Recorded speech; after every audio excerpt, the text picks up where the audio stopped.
Olá, meus amores, boa noite, tudo bem com vocês? Como é que vocês estão?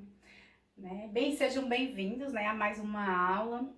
Hoje a gente vai falar sobre as principais complicações da gravidez. Então, assim, existem inúmeros agravos, inúmeros problemas que podem ser gerados, ocorrer ali durante uma gestação.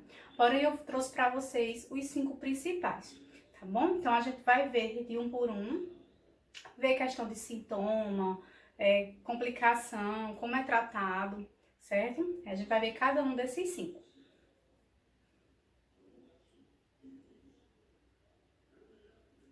Bom, vamos começar falando sobre a pré-eclâmpsia, né? Quem é que nunca ouviu falar, né, dessa palavrinha, pré-eclâmpsia?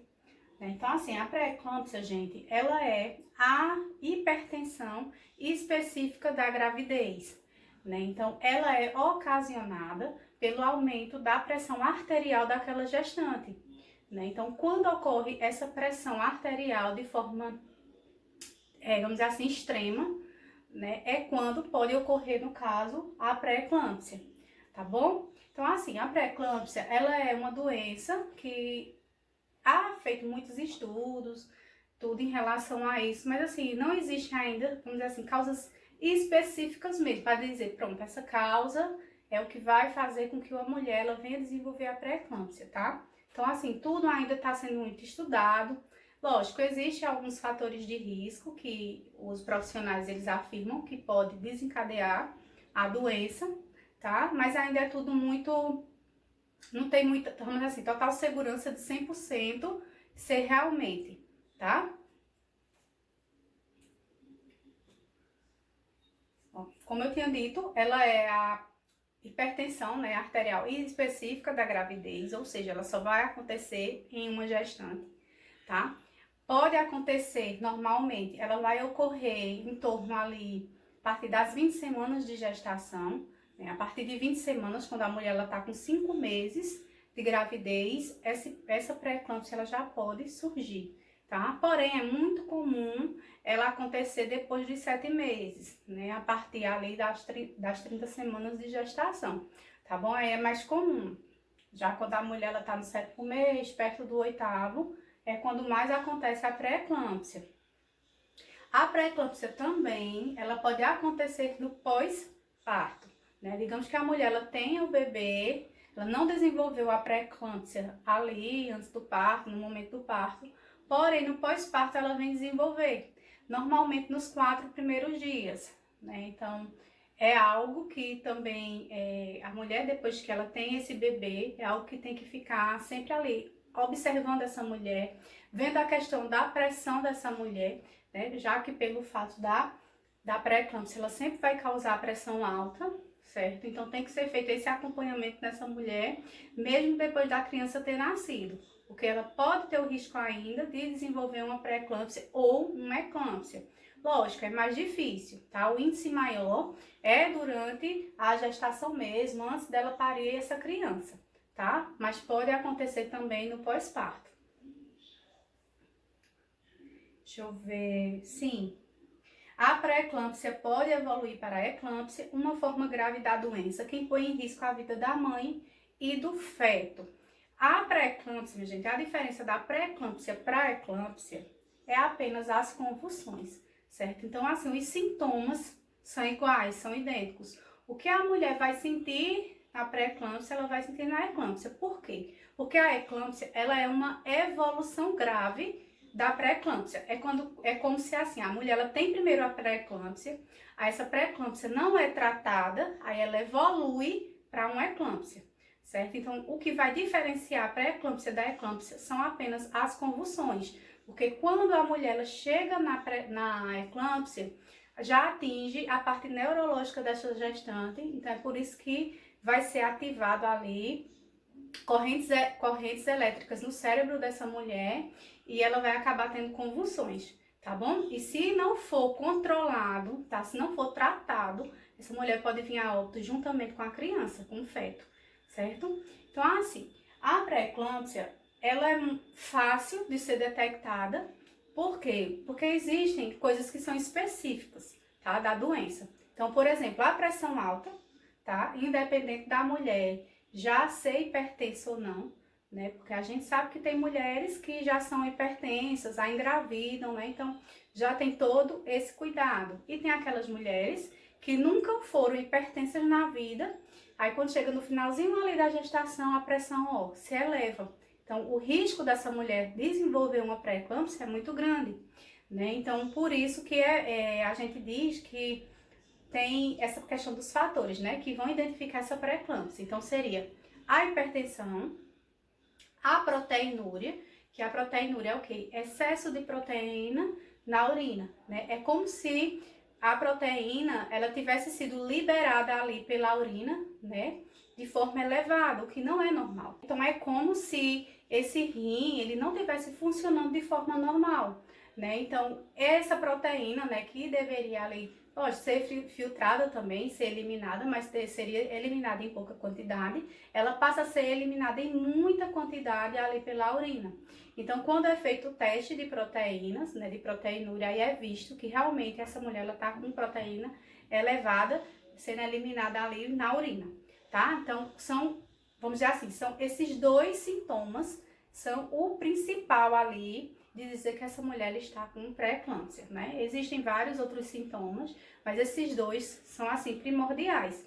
Tem a questão também do edema, tá? Que é aquele inchaço, porém, não é o edema generalizado, né? Que a gente sabe que a mulher gestante é muito comum que ela tenha edema, né? Que ela inche. Porém, vai ser um edema mais específico, ou na face dessa mulher, ou então nas mãos, né? Mãos e dedos, né? Então, ver aquela mão bem inchadinha, né? Aqueles dedos bem inchadinhos, né? Que às vezes até não cabe mais anel, que essa mulher usava antes, e o resto do corpo não tá, né? Tá normal. Então, quando você vê esse inchaço assim específico, de forma específica, ou nos membros ali, né, superiores, ou no rosto, ali na face, com pressão aumentada e proteinúria aumentada na urina ali, eliminação, né, na urina aumentada, pronto, batata. Essa mulher, ela tá com pré-eclâmpsia. Então, tem que iniciar já o tratamento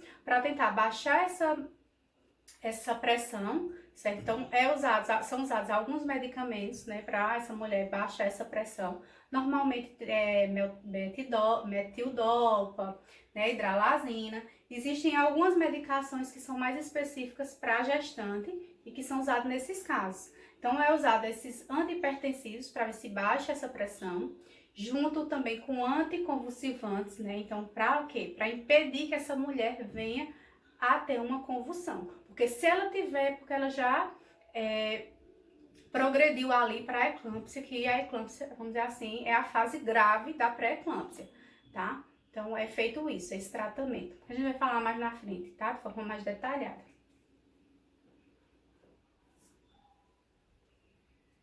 E, minha gente, não, eu vou olhar se tem mais alguma para eu falar. Sim, e outra coisa que é importante, a mulher, só a mulher, qualquer pessoa, quando tá com excesso de proteína na urina, tem um sintoma que é bem específico, tá? Que é quando você faz xixi, a urina espuma, tá? Então, quando a urina espuma, normalmente é excesso de proteína na urina, né? Então, se a gestante já tá no finalzinho ali da gestação, né? Ela tá com a pressão alta e ela notou que a urina dela tá espumosa, né? Tá ali espumando, então ela já tem que ficar ligada, porque tem que ser feito esse teste de proteína, tá bom?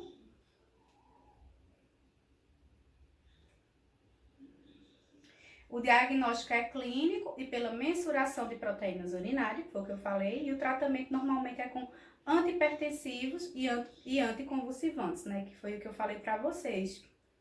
Que normalmente ela se desenvolve após 20 semanas, tá? E apenas 20% se desenvolve no pós-parto, tá, minha gente? Só 25%. 75% ocorre ali durante a gestação mesmo, tá? Então, assim, normalmente ela acontece após 20 semanas, tá? Mas ela é mais frequente a partir ali de 30 semanas, né? Quando a mulher ela já tá ali com 7 meses de gestação.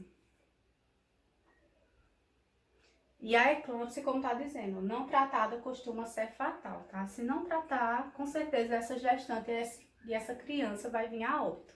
Esse feto vai vir a óbito.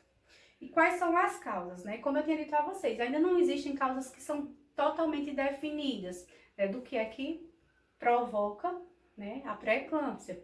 Porém, existem alguns fatores de risco que é dito que pode ser que desencadeie esse processo dessa doença, tá?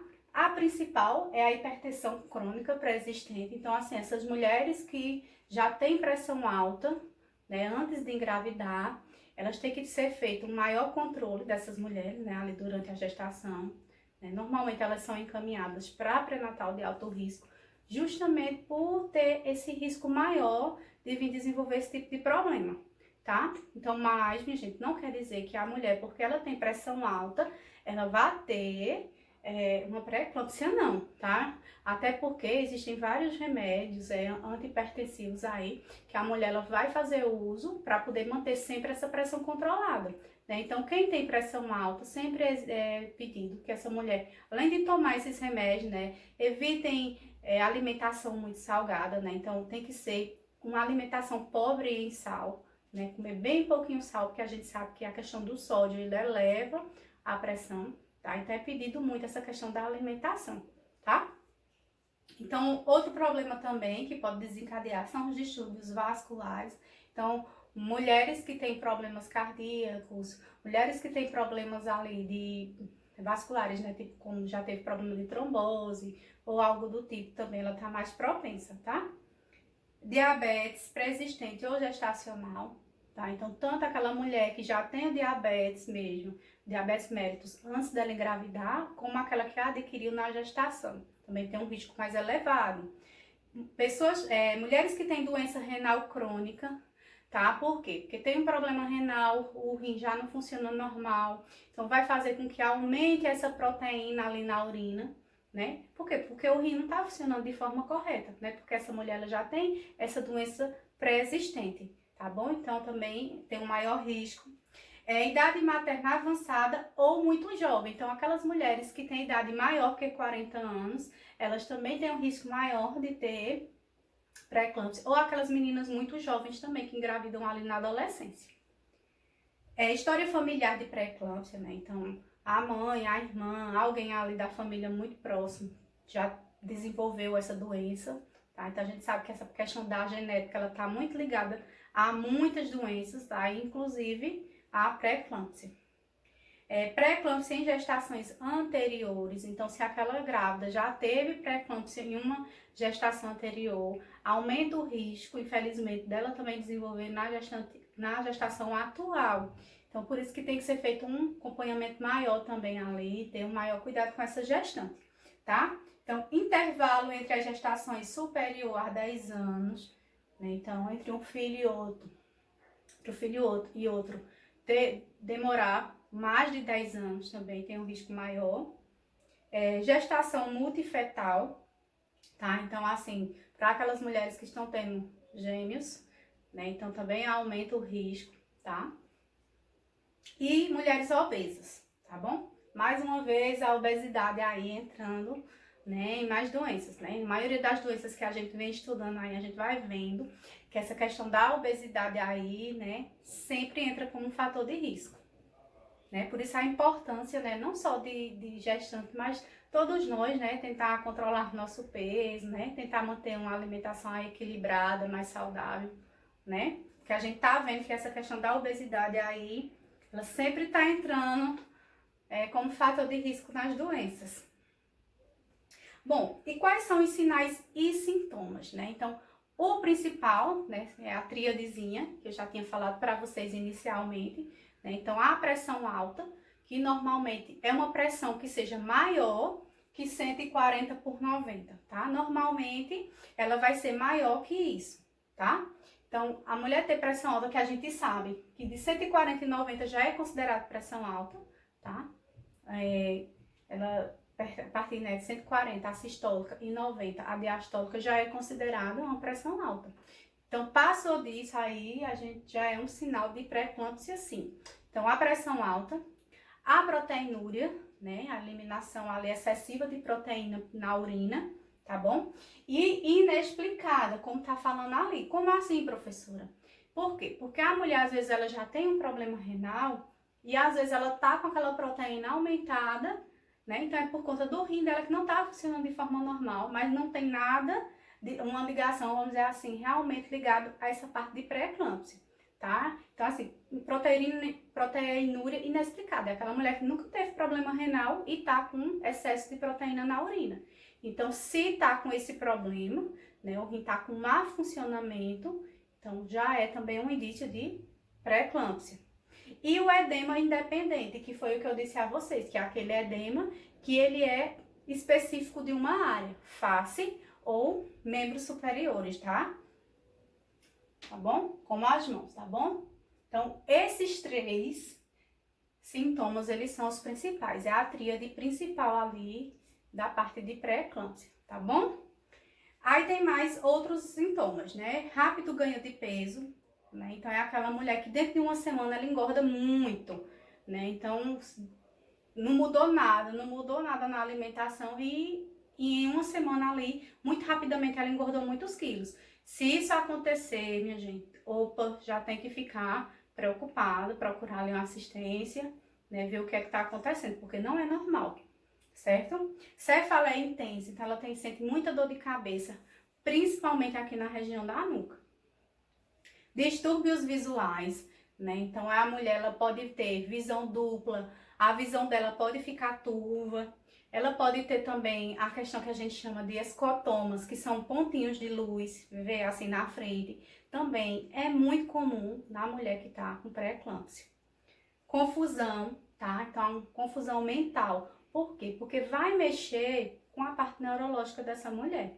Então, a mulher ela pode ficar confusa, né? Ela pode ficar desnorteada, tá? Você vê que ela tá sem saber muito o que é que tá acontecendo ali. Você vê que ela não tá orientada, né? Ela fica ali desorientada, certo? Náuseas ou vômitos também é comum. Dispneia pode acontecer sim, porque a pré-eclâmpsia ela vai mexer com a parte pulmonar dessa mulher. Então ela pode ter esse problema de respiração, que dispneia é dificuldade de respirar, tá? Então ela vai ter essa dificuldade de respirar também. Pode acontecer de ter um AVC, mas é muito raro, né? Tá? Eu coloquei até em parênteses, mas pode acontecer? Pode, porque como eu disse a vocês, mexe com a questão neurológica dessa mulher, mexe com a questão vascular dessa mulher, né? Porque a pressão está extremamente aumentada e a gente sabe que o AVC, ele normalmente ele é ocasionado justamente pelo aumento da pressão, tá? Então por isso que pode causar esse AVC, certo? Oligúria. Que oligúria, gente, é a pouca produção de urina. Então, é aquela mulher que vai estar, vamos dizer assim, produzindo, quase não produzindo xixi, tá? Tem mulheres que param totalmente na produção de xixi, não conseguem produzir xixi. Por quê? Porque mexe ali com a função renal todinha, tá bom? Do abdominal, no epigástrico, tá? Que é a região aqui do estômago, ou no hipocôndrio direito, refletindo isquemia hepática, né? Então, ela pode sentir também tanto a dor ali na parte do estômago, como no hipocôndrio direito, que é do lado direito, que é onde fica localizado o nosso fígado. Por quê? Por conta de um problema no fígado, isquemia hepática, né? Então, quer dizer que ali no fígado não está circulando sangue, né? Então, houve esse problema ali na circulação sanguínea hepática do fígado, tá bom? Trombocitopenia, tá? Que quer dizer que são plaquetas abaixo do normal. Então, mulheres que têm pré-eclâmpsia, elas podem desenvolver isso, as plaquetas delas podem ficar menor que 100 mil, tá? Que a gente sabe que o normal de uma pessoa adulta, ela ter plaquetas de 150 mil a 450 mil, né? Normalmente é esse valor. Então, quando ela tem plaquetas menos que 100 mil, quer dizer que ela tá com trombocitopenia, que chama, tá? Que o risco de hemorragia aqui é muito grande, tá? Porque as plaquetas são responsáveis pela coagulação sanguínea. Então, se tá com esse problema, com essa carência de plaqueta ali no sangue, não vai ter plaqueta suficiente para fazer as cascatas de coagulação. E essa mulher tem um risco muito grande dela desenvolver uma hemorragia, tá, minha gente? Lembrando que não é porque a mulher tá com pré-eclâmpsia que ela vai ter todos esses sintomas aqui não, tá, minha gente? Não é. Aqui são os sinais e sintomas que tem. Até aqui, esses 3 primeiros, como eu disse, que é a tríadezinha, é um comum, tá? Quando começa a ter esses outros sintomas aqui, a gente fala que a pré-eclâmpsia ela está mais grave, certo? Porque tem a pré-eclâmpsia leve e tem a pré-eclâmpsia grave. A pré-eclâmpsia leve, ela vai apresentar esses 3 primeiros sintomas ali, que são os sintomas normais, e esses outros aqui, quando começa a apresentar esses outros tipos de sintomas, então quer dizer que ela está evoluindo para uma pré-eclâmpsia mais grave e que se não for tratada, ela vai evoluir e chegar na eclâmpsia. Chegou na eclâmpsia, gente, é bem complicado, é bem difícil, né? Porque o risco dessa mulher vir a óbito é muito grande, tá bom?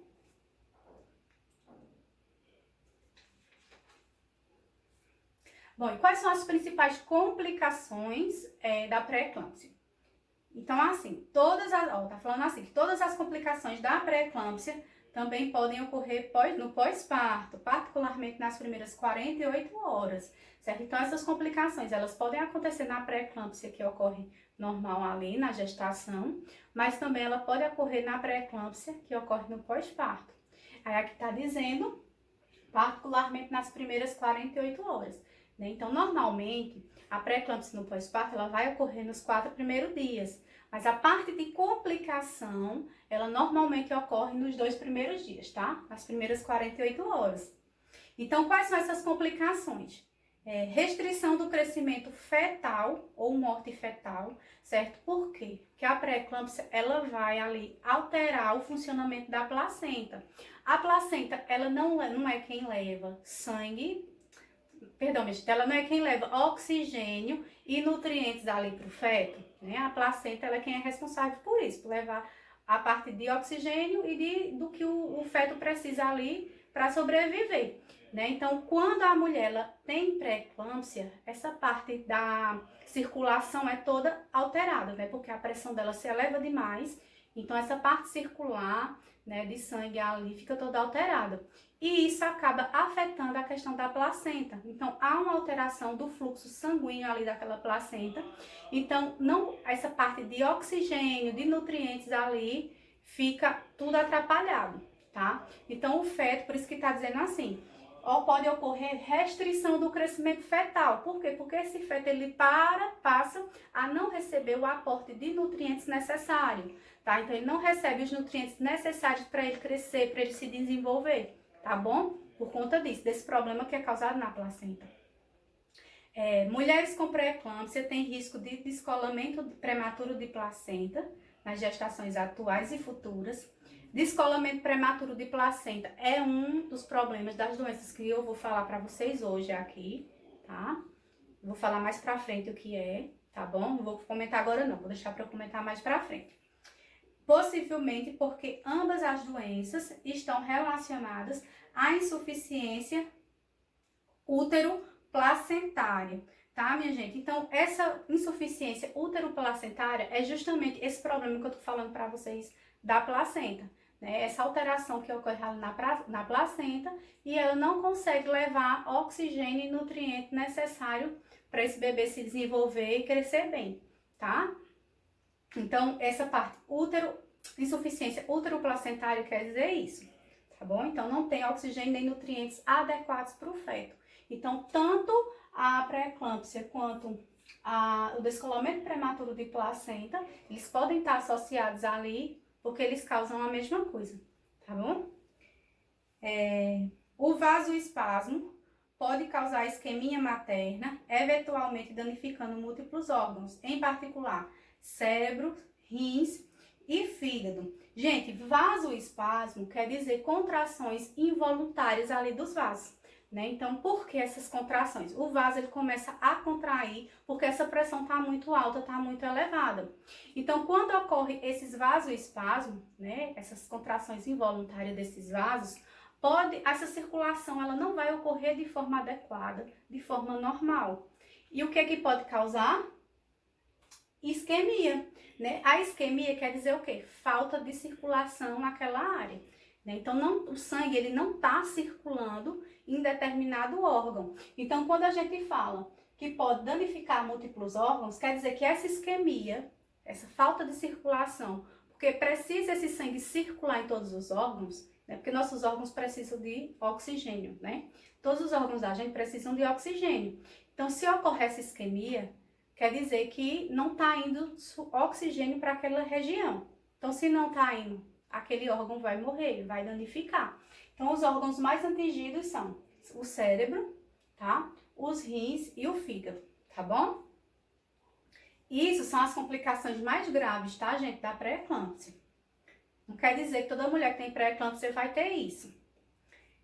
As pacientes devem ser avaliadas a cada 1 a 2 semanas após o parto, com mensuração periódica da PA. Então, a mulher que teve pré-eclâmpsia, depois tem que ser feito esse acompanhamento com ela, tá? Então, cada 1 ou 2 semanas tem que ser feita essa avaliação com essa mulher, tem que ser medida essa pressão, porque tem mulheres que, depois que tem uma pré-eclâmpsia, elas ficam hipertensas pro resto da vida, né? Acontece muito isso, é igual a diabetes gestacional. Tem mulher que adquire a diabetes ali durante a gestação e depois que termina ali a gestação, ela não consegue, a insulina não consegue se normalizar. Insulina não, a glicose não consegue se normalizar e ela continua diabética o resto da vida. Do mesmo jeito é a questão da hipertensão. Então, mesmo aquela mulher que nunca teve pressão alta, né, que na pré-eclâmpsia essa pressão vai subir, vai se elevar, né, vai ficar assim, extrema, pode acontecer de depois ela não conseguir retornar ao normal. E essa mulher ficar hipertensa, sendo necessário, né, controle com medicamentos, tá bom? Aí, caso realmente for detectado, né, que essa mulher continua hipertensa, aí ela deve ser encaminhada para um clínico, para um médico, porque aí esse clínico vai ver qual é o melhor tratamento para ela. Aí, com certeza vai passar um antihipertensivo, né, para ela, para diminuir essa pressão, e que provavelmente vai ter que ser uma medicação controlada, descontrolada, que ela vai ter que estar usando sempre. E também a questão da alimentação também.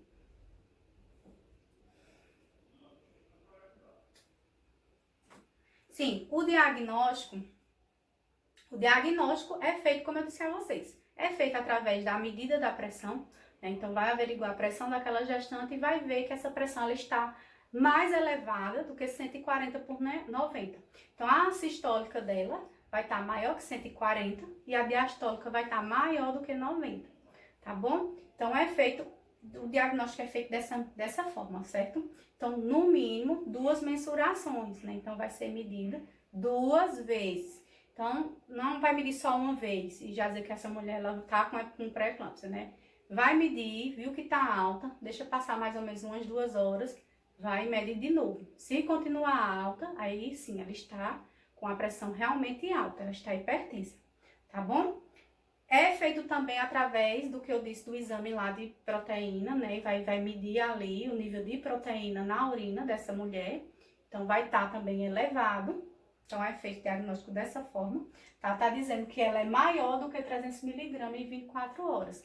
Então, é feita essa medida e é visto que fica esse valor aqui, maior que 300, tá? Numa coleta de 24 horas.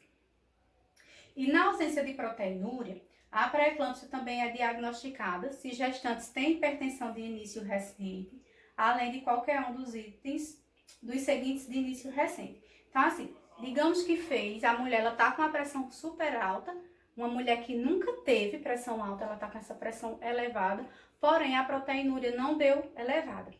Mas não é descartada a pré-eclâmpsia caso venha com mais esses outros sintomas aqui, tá? Se tiver a pressão alta e mais esses sintomas aqui, então quer dizer que realmente é pré-eclâmpsia, tá bom? Se tiver a pressão alta ou mais um desses sintomas. Então, se tiver o trombocitopenia, que eu disse a vocês, né, as plaquetas ali bem diminuídas, que é bem comum a mulher quando tá com pré-eclâmpsia essas plaquetas diminuírem, porque altera, como eu disse a vocês, altera essa parte da circulação dela, né? Ela tá com insuficiência renal, tá? Mulheres que nunca tiveram problema renal, é visto que tá? Ou então ela tá com a função hepática comprometida, porque, como eu disse a vocês, ela vai causar problemas ali, né? Isquemia no fígado dessa mulher. Sintomas cerebrais ou visuais, né? Então ela tá com confusão mental, ou ela tá com aquele problema visual que eu disse a vocês, que eu citei para vocês, né? Tá vendo os pontinhos de luz, né, que são os escotomas, tá vendo visão dupla, né, ou visão embaçada. Então, tudo isso, se tiver pelo menos um desses aqui, desses sintomas, mais APA elevado, uma mulher que nunca teve problema de pressão alta, então é pré-eclâmpsia, mesmo que a proteinúria, né, tenha dado normal. E o tratamento, tá? A mulher, ela normalmente ela é internada para fazer esse acompanhamento dentro do hospital, tá certo? Então é feito esse acompanhamento através do sulfato de magnésio, que a gente chama. O sulfato de magnésio, a gente fala até assim, quando a mulher ela tá usando, a gente fala que a mulher está sulfatando. Esse sulfato de magnésio vai ser para evitar que essa mulher evolua para uma eclâmpsia, tá? Para evitar que essa mulher venha convulsionar. Convulsionou, ela tá com eclâmpsia, tá? Que é mais grave ainda. Então, para se evitar isso, que essa mulher ela venha a evoluir para uma eclâmpsia, aí é feito o sulfato de magnésio endovenoso, tá? Que o sulfato de magnésio, ele é um anticonvulsivante, então vai evitar que essa mulher venha a convulsionar. Então, é feito essa associação, né? Esse sulfato de magnésio ali na veia, junto com algum medicamento hipertensivo, tá bom? Então, normalmente é passado metildopa, como eu disse a vocês, hidralazina. Aqui as medicações que são mais usadas para gestantes no momento da pré-eclâmpsia. Então, pode ser feita a metildopa, normalmente eles usam muito metildopa. Pode ser feita a nifedipina também, tá? Pode ser feita a hidralazina, o labetalol, tá? São medicações que são bem específicos para esses casos de pré-eclâmpsia, tá bom? De usar para tentar baixar a pressão dessa mulher, para normalizar essa pressão dessa mulher, tá? Mas lembrando, gente, que a questão de pré-eclâmpsia e eclâmpsia, ela só cura 100%, assim dizer, curou quando se tira a placenta, tá? Ela tá diretamente ligada à placenta ali daquela gestante. Então, quando ela tiver com a placenta, ela não vai melhorar, tá? Pode diminuir aqui a hipertensão, mas tem o risco dela aumentar novamente. Então, enquanto essa placenta estiver ali com aquela mulher, ela não vai normalizar 100%, né? Então, muitas vezes eles fazem esse tratamento com essa mulher, né, para tentar segurar a gravidez quando tá uma gravidez, assim, ainda muito prematura, né? Quando tá muito prematura, aí não dá para fazer o parto ainda, porque o risco é muito grande desse feto não sobreviver. Aí eles fazem esse tratamento, né? Tenta normalizar a pressão dessa mulher direitinho, né? Normalizar tudo ali. E a mulher fica ali internada, né? Se mantém internado. Eles passam, às vezes, corticoide para tentar amadurecer o pulmãozinho daquele bebê, porque sabe que mesmo mais para frente vai ser necessário fazer esse parto. Vai ser necessário porque não tem como sarar 100% sem retirar a placenta. Então, só retira a placenta quando essa mulher vai parir, né? Então, por isso. Se a pré-eclâmpsia com características graves é diagnosticada, tratar com sulfato, eu já falei isso aqui, né? Sim, pacientes anúricas, quer dizer que são aquelas pacientes que não estão fazendo xixi, tá? O rim não está produzindo xixi. Por quê? Porque a pré-eclâmpsia e a eclâmpsia, elas atingem ali a parte renal daquela mulher. Como eu disse a vocês, um dos sintomas é a oligúria, a produção em pouca quantidade da urina. Mas muitas vezes, dependendo do grau da eclâmpsia ali, da pré-eclâmpsia, aliás, essa mulher, ela não produz urina nenhuma, tá? Que a gente fala que ela é anúria, que não está produzindo urina. Então, quando isso acontece, então tem que fazer vasodilatador renal, né, para tentar dilatar ali os túbulos renais, dilatar tudo ali, para ver se essa mulher consegue produzir urina, ou então, em caso mais extremo, vai ter que fazer uma diálise, tá? Porque a gente não pode ficar sem produzir urina, né? A gente tem que produzir urina, eliminar essa urina, porque quando a gente elimina, né, a gente tá eliminando ali, vamos dizer assim, tá limpando, né, coisas ali, tá? Então, a urina tem que ser eliminada, então ela tem que ser produzida e eliminada. Tá bom? Sim, como eu tinha dito a vocês, a única medida curativa é a expulsão da placenta. Não tem como dizer, a mulher curou da pré-eclâmpsia. É feito o tratamento, como eu disse a vocês, né? Às vezes eles não tiram o bebê, porque às vezes o bebê tá muito novinho, pequenininho ainda, então eles passam corticoide para tentar amadurecer o pulmão desse bebê para depois fazer o parto, tá? Mas normalmente não tem como segurar muito não. Né? Então, a decisão sobre o momento do parto deve considerar os riscos maternos e fetais de continuidade da gravidez e os riscos neonatais de acabar com a gravidez. Então, assim, se a mulher ela tiver grave, independente da idade gestacional, eles vão ter que tirar esse feto, tá? Agora, se a mulher ela tá com a pré-eclâmpsia mais leve, né, que vê que dá para segurar um pouco, aí eles não fazem o parto. Geralmente indica-se o parto quando a gestação tem mais do que 37 semanas, né? A partir de 37 semanas. Mas se tiver com característica grave, tem que fazer o parto, né? Na 34ª semana. Então, ele tenta segurar ali com as medicações, mas às vezes não tem como, tá? Então, é bem assim, gente. Tirou a placenta, né? Normalmente ali a mulher melhora quando ela desenvolve essa pré-eclâmpsia durante a gestação, tá? E tem que ser feito esse monitoramento da mãe e do feto no pós-parto. Né? Então, a mulher que teve a pré-eclâmpsia tem que ser feito esse monitoramento. Pronto. Agora a gente vai falar da eclâmpsia, tá? A eclâmpsia é a continuidade da pré-eclâmpsia. Por quê? Porque a eclâmpsia ela vai ser a evolução grave da pré-eclâmpsia. Né? A pré-eclâmpsia ocorreu, como eu disse a vocês, a diferença é só que na eclâmpsia ela vai alterar a parte da convulsão, né, em relação aos sintomas. Mas o que ela vai causar não, é tudo aquilo que causa na pré-eclâmpsia, porém a eclâmpsia ela é mais grave. Aqui a eclâmpsia em si, ela pode realmente causar a morte do bebê e da mãe, tá bom? Então, lembrem disso, que a diferença é só a questão das convulsões, viu? Porque aqui altera totalmente o sistema neurológico dessa mulher.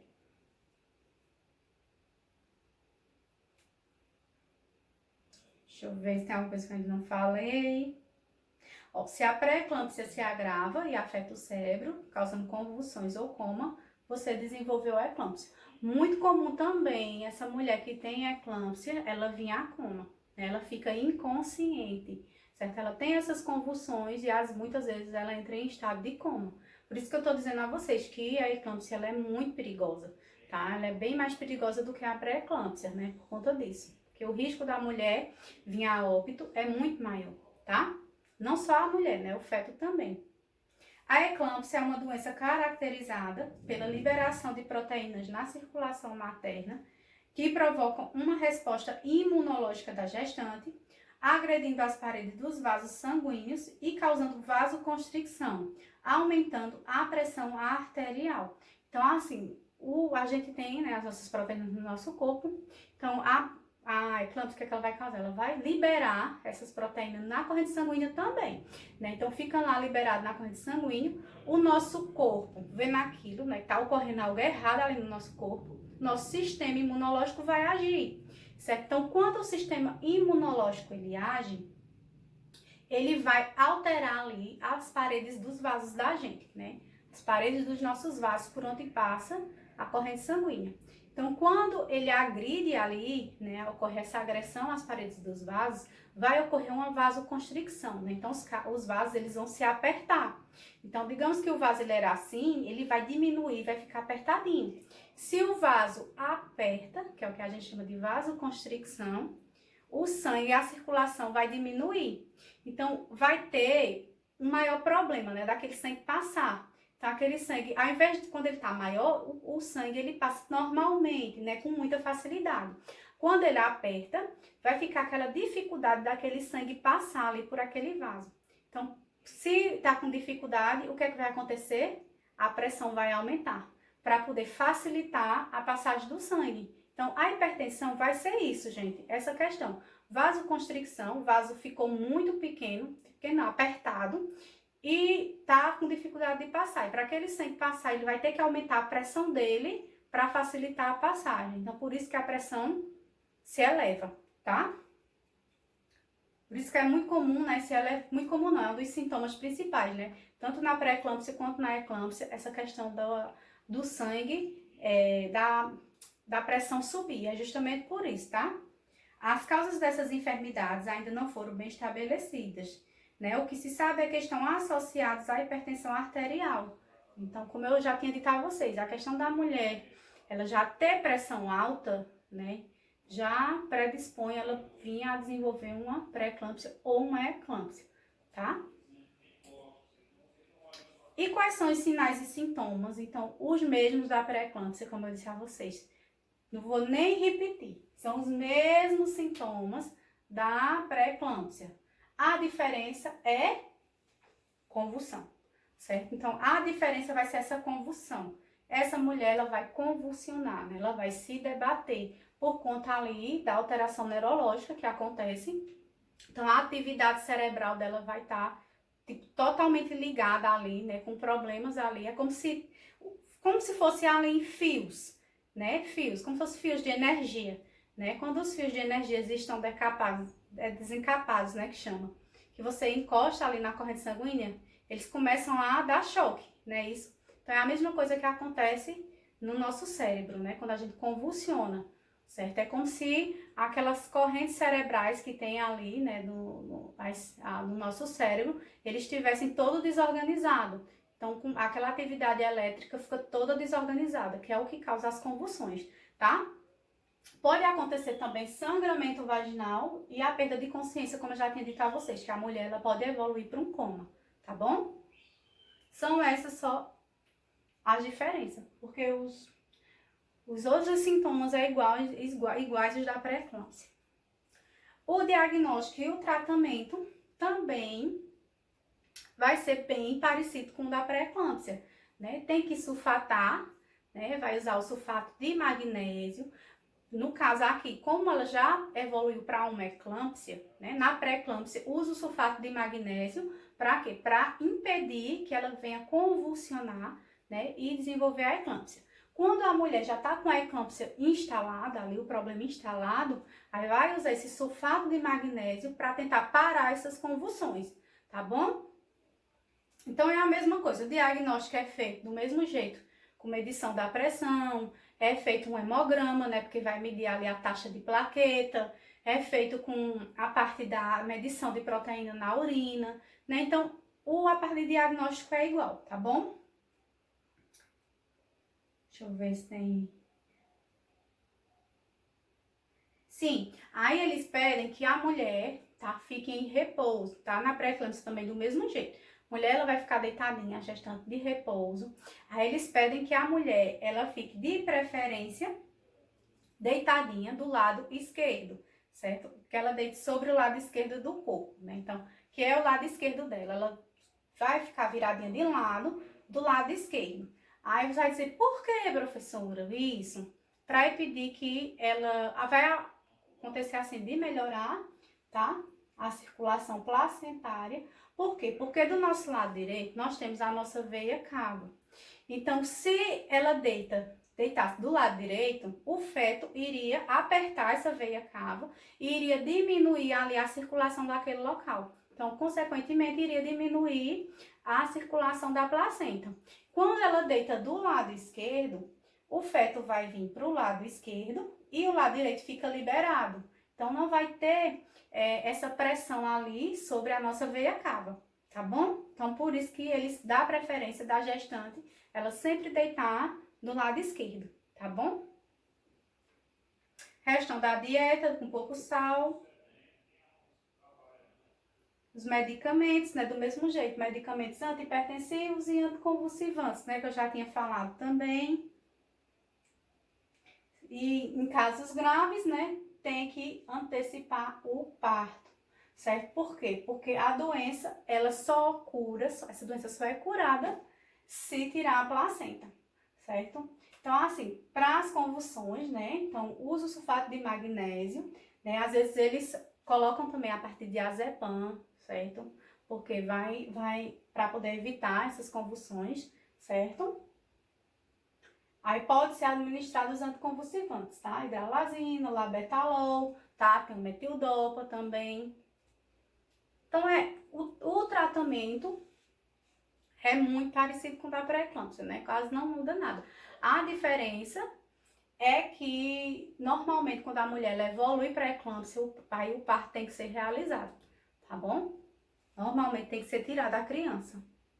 E as complicações, que a pré-eclâmpsia ela vai afetar, e a eclâmpsia afeta a placenta, como eu já tinha dito a vocês, né? Então pode dar aquele problema na placenta e vai diminuir o aporte de oxigênio e nutrientes para o feto.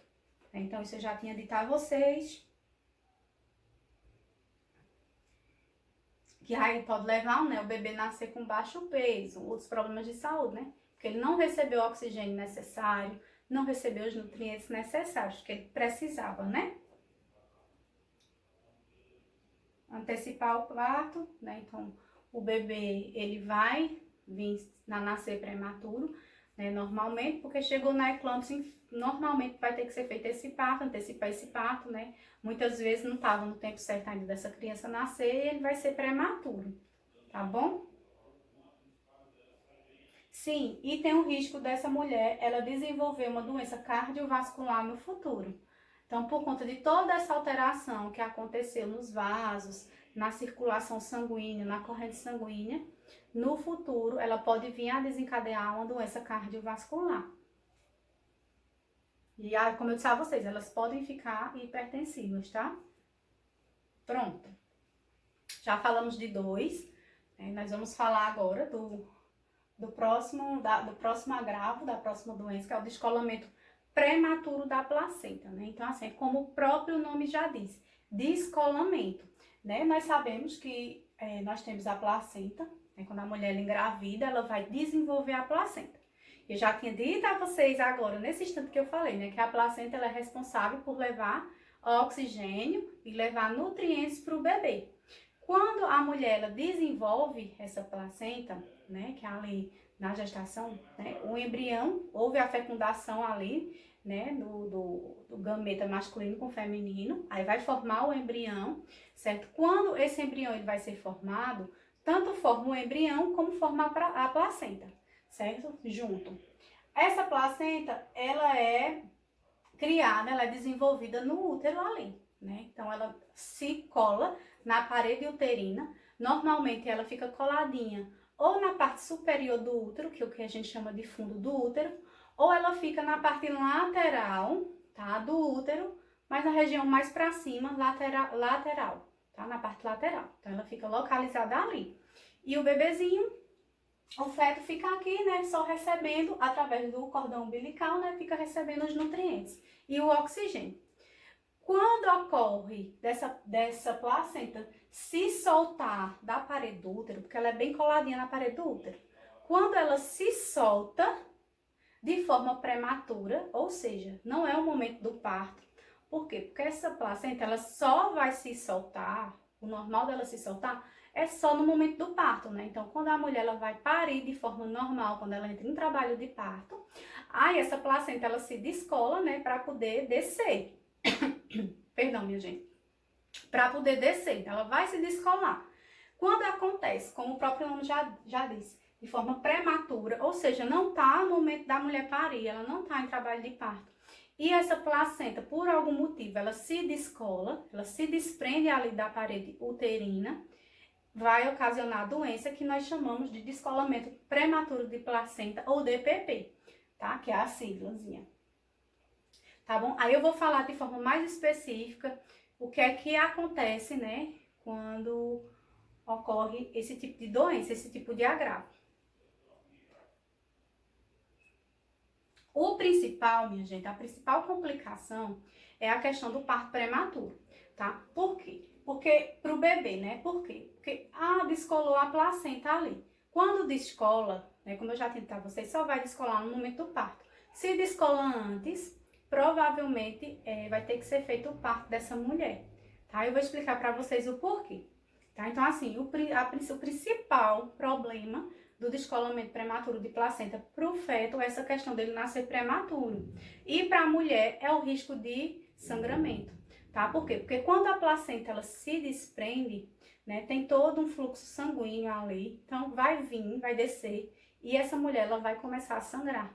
certo? Então, ela vai ter esse sangramento. Pode acontecer um sangramento intenso. Para vocês terem noção, às vezes a mulher, ela sangra tanto que ela pode evoluir para um choque hipovolêmico.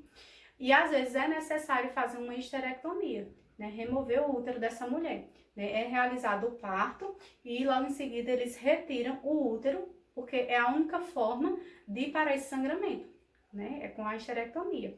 Lógico, quando ela evolui para uma forma mais grave, tá? Nem sempre vai ser necessário, não. Né? Muitas vezes é feito esse estancamento, né, desse sangue, é feito o parto, né, mesmo sendo de forma prematura ali, o bebê não tá no tempo de nascer, mas aí é feito esse parto e eles tentam controlar esse sangue, tá? Muitas vezes a mulher, ela precisa receber transfusão sanguínea, tá? Dependendo. Então, esse é o maior risco para a mulher, essa questão do sangramento, de ter uma hemorragia. E para o feto é a questão dele nascer de forma prematura, tá bom? Então, assim, gente, é uma doença que normalmente ela vai acontecer ali também na 30ª semana, né? Então, essa mulher, ela, às vezes, ela já tá com 7 meses, né, de gestação, então é mais comum acontecer depois desse período. Mas pode acontecer antes também, né? De forma menos regular, né? Às vezes acontece a partir de 20 semanas de gestação, né? A mulher completou 5 meses, a partir dali pode ser que aconteça esse descolamento prematuro, tá bom? Então, assim, ocorreu esse descolamento prematuro, né, pode ser de forma parcial ou total. Então, às vezes, descolou só um pouquinho, né, não descolou totalmente a placenta. Então, quando descola só um pouquinho, né, a mulher ela vai ter sangramento, mas um pequeno sangramento. Então, é feita a ultrassom e é visto que tem uma parte da placenta que foi descolada. Aí, quando isso acontece, o obstetra, né, ele vai indicar o tratamento para a mulher ficar repouso absoluto, né? Então vai ser aquela mulher que vai ter que passar o resto da gestação dela de repouso, tá? De repouso, sem praticar atividade física, evitar ter relação sexual, tá? Então tem alguns cuidados que vão ser orientados a essa mulher que tem descolamento prematuro de placenta. Quando ela descola, né, de forma parcial. Agora, quando ela descola de forma total, toda a placenta ali descolou, aí normalmente tem que ser feito o parto dessa mulher, tá bom? Então, também chamada de placenta abrupta, o descolamento prematuro da placenta é uma complicação grave, mais incomum da gravidez. Então, quer dizer assim, que não é tão comum isso acontecer, tá?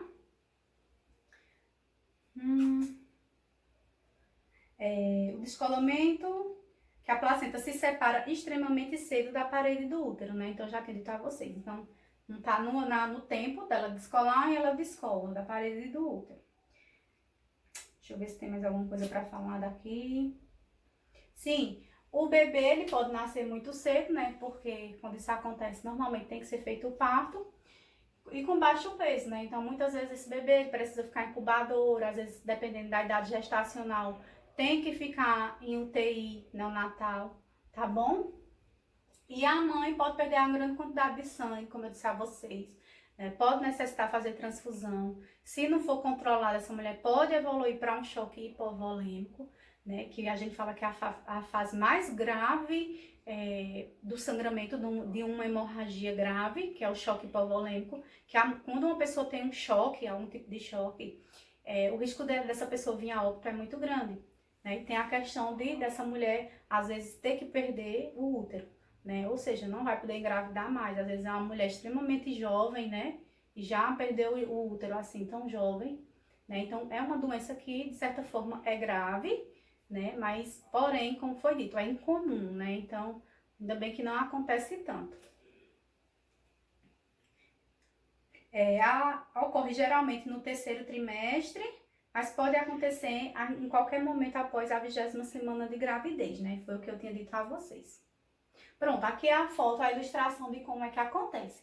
Ó, aqui, né, o feto, a placenta tá aqui coladinha, tá? No fundo do útero, certo? Tá aqui bem coladinho, normal.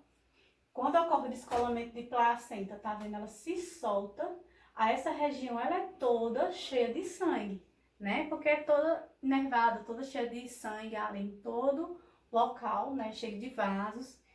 Aí por isso que aqui vai ocorrer o sangramento. Aqui é o colo do útero, né? Então esse sangramento vai descolar, esse sangramento vai descer e vai escoar, tá? Então a mulher vai ter esse sangramento por conta disso.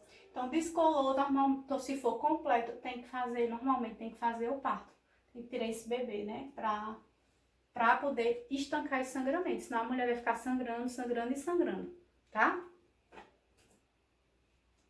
As causas também são desconhecidas, mas tem, vamos dizer assim, os principais fatores que eles acham, né? Pode ser um trauma ou lesão do abdômen, né? Então, às vezes aconteceu algum tipo de acidente, né? Um trauma mecânico, que por algum acidente a mulher bateu a barriga, né? E essa placenta, dependendo do impacto, né? Se for um impacto muito grande, aí descolou a placenta. Perda rápida de líquido amniótico. Então, a mulher ela pode ter algum tipo de problema que ele venha a diminuir o líquido amniótico, tá? O líquido amniótico, a gente sabe que é aquele líquidozinho que fica dentro da bolsa, né? Então, aquele líquido, ele vai aquecer o bebê, ele vai ajudar o feto ali a se movimentar, certo? Ele vai proteger esse feto dos impactos que a mãe possa vir a sofrer, né? Então, ele protege o bebê, é como se fosse uma almofadinha ali para o bebê. Então, tem todo aquele líquido. Então, se por algum motivo essa mulher estiver perdendo líquido, esse líquido amniótico, pode acontecer também o descolamento, tá? Hipertensão arterial, por isso que eu falei que estava bem ligado à eclâmpsia. Lembra que eu citei para vocês lá na eclâmpsia, descolamento prematuro de placenta? Eles estão um pouco associados, tá? Fumar durante a gravidez, né? O cigarro aí, né, minha gente? O veneno. Idade materna, tá? Então, se a mulher também ela tem idade materna já avançada, tem um risco maior, né? Então, a maioria dessas doenças que tem, desses agravos, esses problemas que tem da gravidez, né? Quanto mais avançada a idade da mulher, né? Ela está mais propensa a desenvolver algum desses problemas, tá? Então, uso de cocaína, ruptura prematura das membranas, né? Do saco amniótico, que é a perda do líquido. Então, se por acaso acontecer da bolsa estourar antes do tempo, então provavelmente vai ter esse descolamento de placenta, porque a bolsa se rompeu, o feto vai descer, né? Então, se ele vai descer, ele pode puxar ali aquela placenta, tá? Então, ter uma cicatriz de uma cirurgia do passado ou um mioma uterino, onde a placenta deveria se prender. Então, digamos que no local que tá ali a placenta, tem um mioma, cresceu um mioma, ou tem uma cicatriz de alguma cirurgia que essa mulher já fez antes, né? Então, aquilo ali acaba causando um problema, né? E pode ser que aquela placenta se descole por conta disso. Distúrbios de coagulação do sangue, tá? Então, mulheres que têm problemas de coagulação também, seja eles ou de coagular ou de hemorragia, tá? E gravidez múltipla, né? Então, mulheres que têm mais de um feto ali, então grávidas de gêmeos, trigêmeos, também tem um maior risco. Principalmente aquelas mulheres de placenta única, né? Porque a gente sabe que existe aquela gravidez de placentas diferentes, né? Que é quando os bebezinhos, cada um tem sua placenta. E tem a questão também do bebê, quando às vezes eles engravidam, e a mulher engravida e é de placenta única, né? Então, quando é uma placenta só para os dois, porque a placenta ela é maior. Então, se ela é maior, ela é mais pesada. Então, tem um risco maior de haver esse descolamento. E os sintomas, gente, o principal sintoma é o sangramento, tá? Então, o principal sintoma de descolamento prematuro de placenta vai ser o sangramento. Eu quero que vocês lembrem disso. Sangramento de cor vermelho escuro. Por quê? Porque a gente vai ter uma outra doença que eu vou falar em seguida, que também dá sangramento. E a diferença vai ser isso, a coloração, tá? Então, lembrem disso. O sangramento de DPP é um sangramento de cor vermelho escuro, certo? Que normalmente ele é junto com dores abdominais. Então, é como se a mulher estivesse sentindo cólicas muito fortes, né? Junto com esse sangramento. Quando a gente menstrua, né? E a gente tá no período menstrual que tá com cólica, né? Além da gente estar ali menstruando, tendo aquele fluxo aumentado, a gente acaba sentindo muita dor ali, né? Na barriga, na região pélvica. Então, vai ser do mesmo jeito. Essa mulher, ela vai sentir essas dores abdominais intensas, e vai ter esse sangramento. Por quê? Porque muitas vezes é como se o útero dessa mulher começasse a contrair,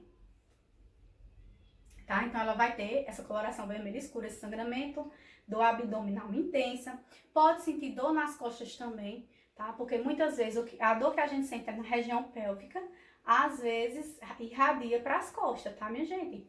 Então pode sentir também essa dor nas costas, principalmente na região lombar, que é essa parte mais baixa.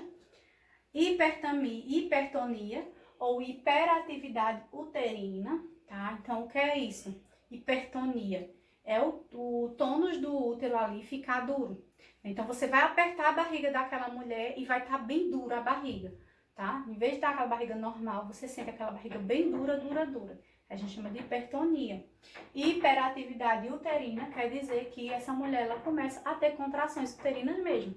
Por isso que ela sente essas dores abdominais intensas por conta dessas contrações, tá?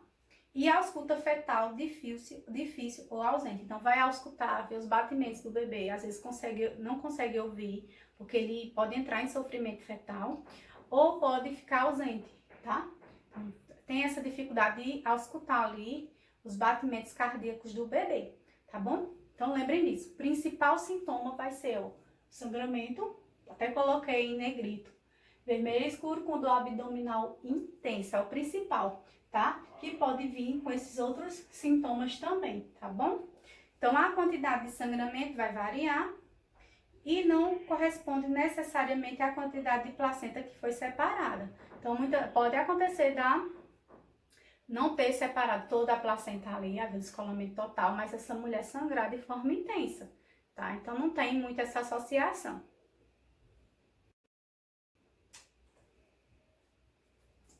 Deixa eu ver.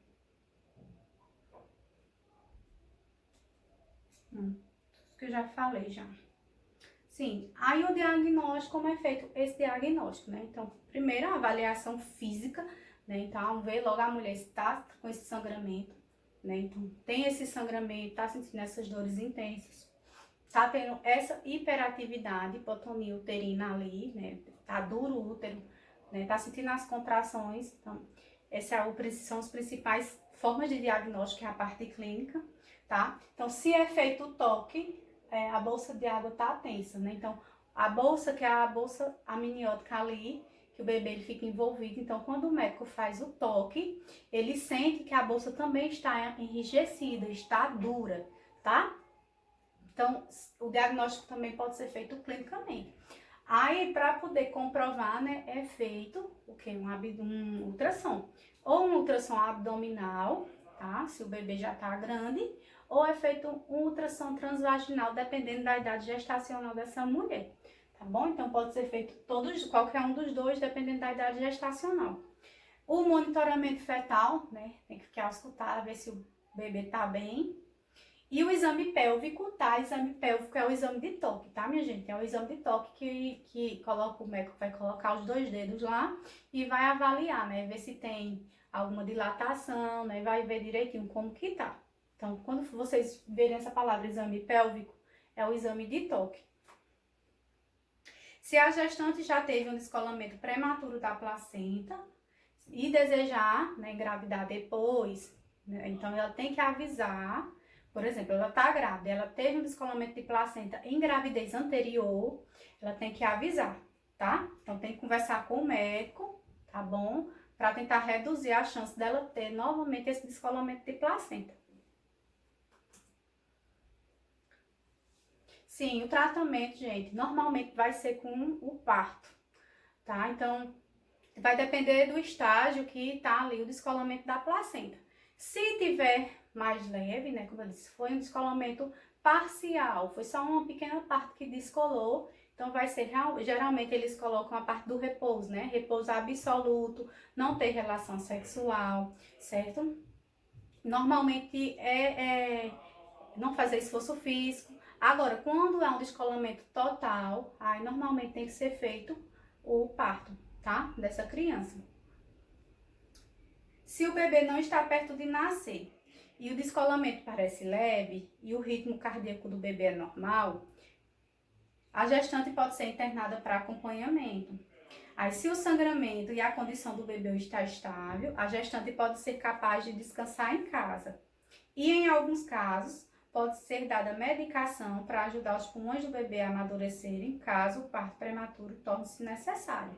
Então, se tiver, assim, a mulher tiver com a gestação ainda muito prematura, né, e eles veem que o bebê tá bem, né, então eles vão levar ainda essa gravidez para frente, porém com todo cuidado, né, orientar essa mulher. É passado corticoide para essa mulher tomar para amadurecer o pulmão do bebê, porque provavelmente esse parto vai ter que ser feito um pouco mais para frente, mas vai ter que ser feito de forma prematura.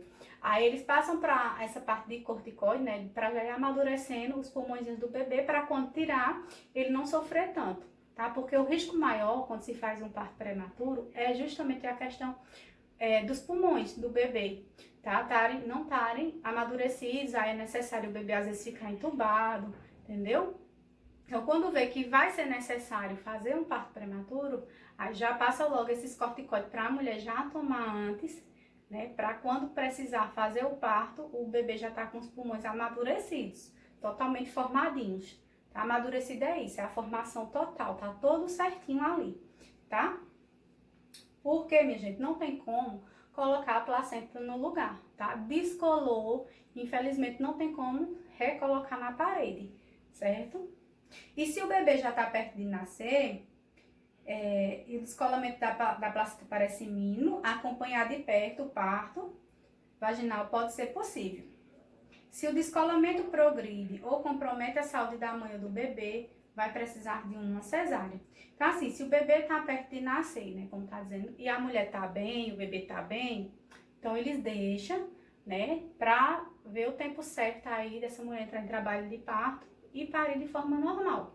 Porém, se a mulher ou o bebê, né, tá em risco ali, tá algum tipo de risco, com a saúde tá comprometida, aí eles optam por fazer a cesariana, né? Então, faz logo a cesárea e tira logo o bebê. E se surgiu uma hemorragia, né, pode precisar de uma transfusão. Pronto, aí aqui é tipo um fluxograma sobre o que fazer, né, nesse caso, né, de acontecer um descolamento prematuro de placenta. E no caso, digamos que a mulher ela entre em trabalho de parto ali, né? Porque muitas vezes quando ocorre esse descolamento de placenta, como eu disse a vocês, o útero ele começa a contrair e a mulher ela entra em trabalho de parto, tá? Então, o feto tá viável, o que é viável? O feto tá vivo e a gestante está estável, aí pronto. O feto tá viável e a gestante está estável. Então, trabalho de parto. Tá em trabalho de parto? Já entrou em trabalho de parto? Se sim, deixa logo então a mulher ter normal. Se não entrou em trabalho de parto e o feto o feto tá viável e a gestante tá estável, então faz logo uma cesárea, certo? Só deixa o trabalho de parto vaginal se essa mulher tiver entrado em trabalho de parto. Se não entrou, então faz logo a cesárea, certo? Do mesmo jeito, se a gestante ela estiver instável, ou o bebê estiver em sofrimento fetal. Então, eles estão mal, a saúde deles estão em risco, já faz a cesárea também, tá bom? Agora, se o feto tá morto, né, digamos que eles fizeram ultrassom e viram que, infelizmente, o feto morreu. A gestante está estável, né? Estável tá bem. Sim, se ela tá bem, então eles vão deixar essa mulher ter parto vaginal. Se não, se a mulher não tá bem, aí tem que ser feito o parto cesáreo. Normalmente, esse é o fluxograma. Lógico, se a mulher ela perdeu o feto e ela disser, eu quero que tirem, eu não vou ter de parto normal, aí o profissional tem que respeitar a vontade dessa mulher. E quais são as possíveis complicações, né, do descolamento prematuro da placenta? Então, para a mãe e para o bebê, né? Para a mãe, o que é que pode acontecer? Né? Primeiramente, a questão da hemorragia, né? Então, vai ter a questão do sangramento, como eu já tinha dito a vocês, é o mais grave na mulher, essa questão da hemorragia, que pode evoluir com choque hipovolêmico, como eu já tinha dito, problemas de coagulação no sangue, necessidade de transfusão sanguínea e falha dos rins ou outros órgãos, né? Então, pode levar tudo isso aqui.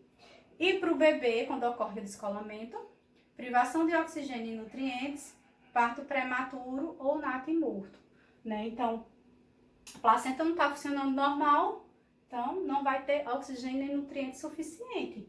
Pode acontecer o parto prematuro, que é o que mais acontece, ou o bebê ele pode nascer morto, tá bom?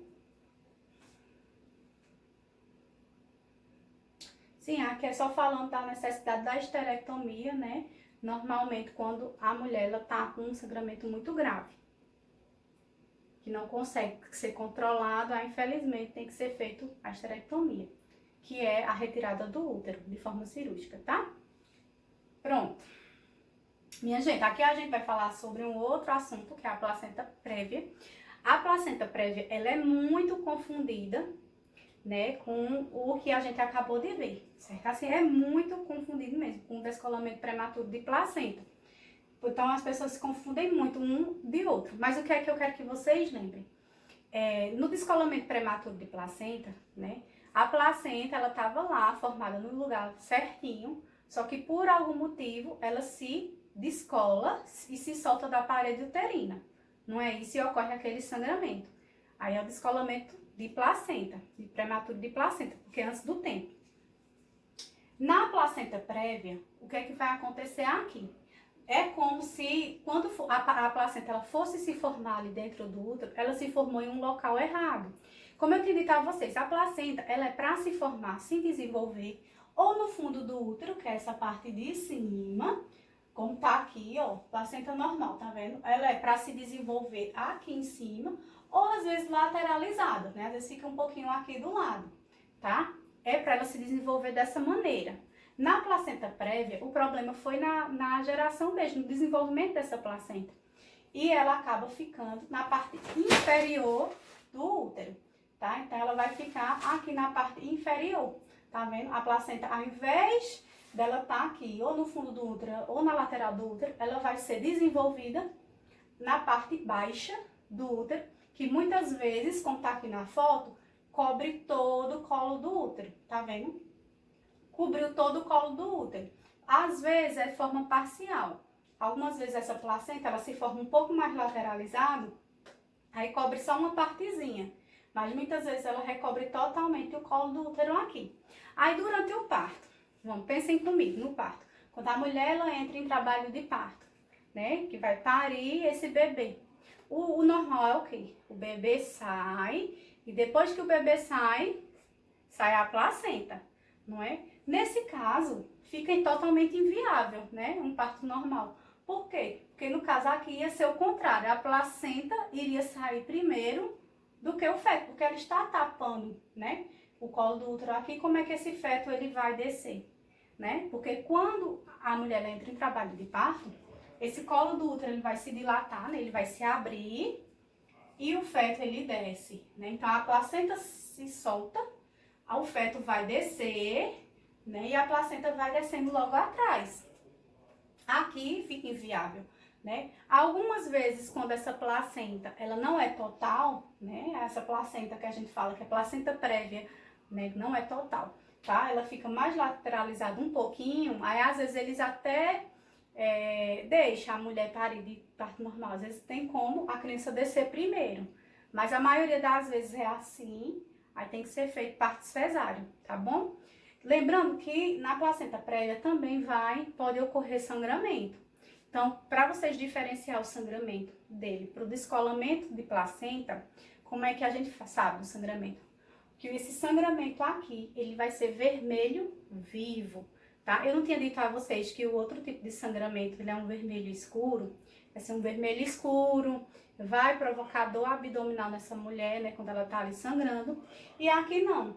Vai ser um sangramento que vai ser vermelho vivo, aquele vermelho bem, tá? Bem forte. E a mulher, ela não vai ter dor, tá? Vai ser só o sangramento aí, ela não vai ter dor, vai ser indolor esse sangramento, tá? E muitas vezes vai ser aquele sangramento que dá e passa. Dá um pouco, sangra um pouquinho, aí para. Aí depois sangra mais um pouquinho e para. É como se fosse um sangramento intermitente, tá bom? Então, a placenta prévia é a implantação da placenta na porção mais baixa da cavidade uterina, recobrindo o orifício interno do colo do útero, ou perto deste, né? Então, ou cola todinho lá no colo do útero, ou recobre todo, ou só uma parte, certo? Deixa eu ver se tem alguma coisa aqui que eu preciso falar. Sim, gente, muitas vezes no comecinho ali da gestação, pode acontecer dessa placenta se formar em mais baixa mesmo. Só que depois ela sobe e vai para o lugar certinho, viu? Então, se for no começo da gestação, não tem problema nenhum. Nem sempre vai indicar que a mulher ela vai ter placenta prévia, tá? Muitas vezes pode acontecer de se formar inicialmente ali, mas na parte baixa, mas depois, conforme esse feto vai crescendo, né, a placenta ela vai indo para o local certinho, tá bom? Ela sobe, vamos dizer assim.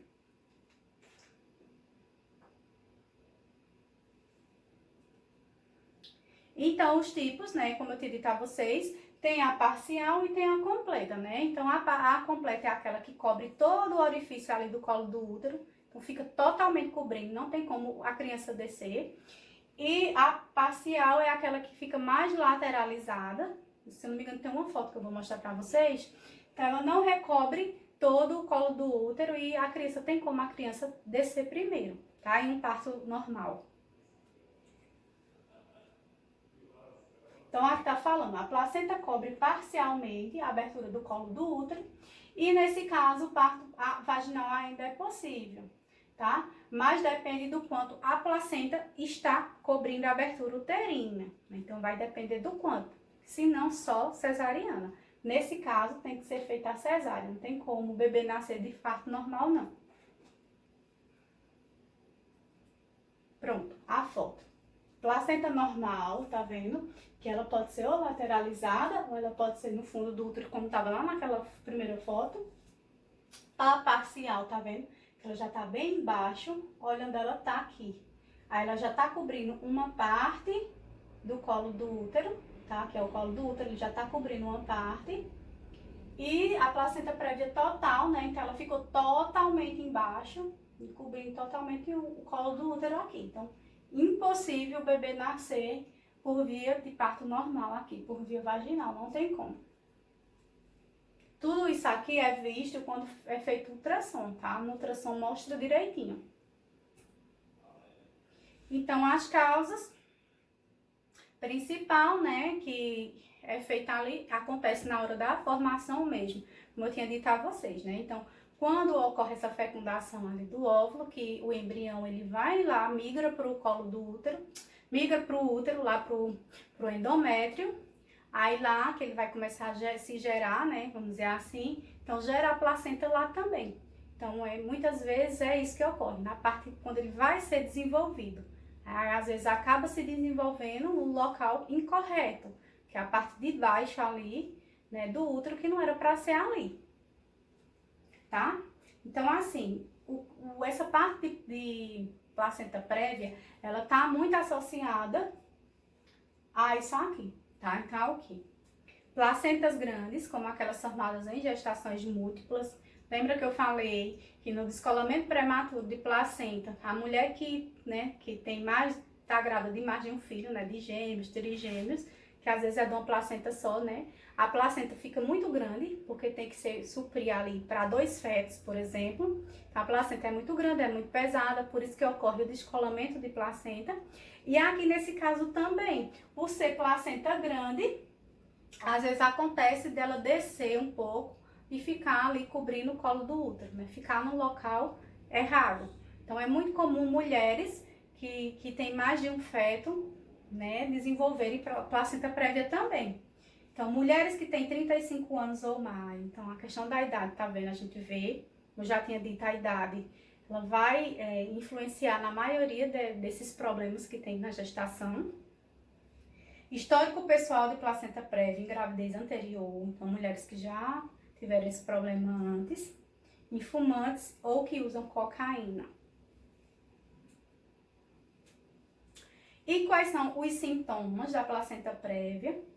Principal, sangramento, tá? Então vai ser o sangramento, como eu disse a vocês, de cor vermelho, né? Vermelho vivo, aquele vermelho bem vermelho mesmo, vibrante, tá? Só que vai ser de forma indolor, ela não vai sentir dor, ao contrário do descolamento prematuro de placenta, tá bom? Então, ela pode ter ou pode ter sangramento também depois de ter relação sexual. Ela teve relação sexual, ela grávida, teve relação sexual, ocorre sangramento seguido. Então, é um dos sintomas, tá bom? É tanto que essa questão aí da relação sexual, quando se descobre que essa mulher ela tem placenta prévia, também é pedido que essa mulher ela não tenha relação sexual durante a gestação, porque pode causar ali problema maior, tá? Então, a mulher que tem placenta prévia, ela não pode introduzir nada na vagina, tá? Então, ela não pode ter relação sexual, ela não pode, por exemplo, se acontecer dela estar com alguma infecção vaginal ali, bactéria, ela não vai poder usar o aplicador, ela vai ter que usar medicamento oral, tá bom?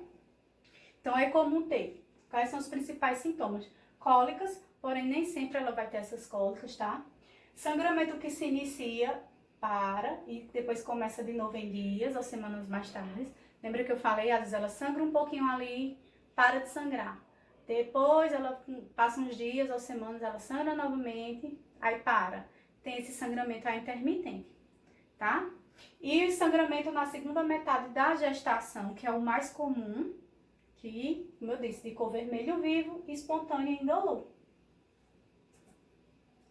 E as complicações possíveis é o quê? Parto prematuro também, tá? Às vezes aumenta essa hemorragia, né? A hemorragia não tá tendo como controlar ali, infelizmente, aí tem que fazer o parto desse bebê, mesmo sem estar na idade gestacional para esse bebê nascer, tá? Então, parto prematuro ali é o principal. E a questão também do sangramento na mulher, né? Do mesmo jeito, pode ocorrer essa mulher ela ter sangramentos também, né? Pode ser um sangramento grave, que às vezes pode evoluir também, ter que tirar o útero dessa mulher também. Aqui também ela pode perder, tá? O útero pode ter que fazer uma esterectomia, mas é mais difícil. O descolamento prematuro de placenta é uma doença mais grave do que placenta prévia, tá?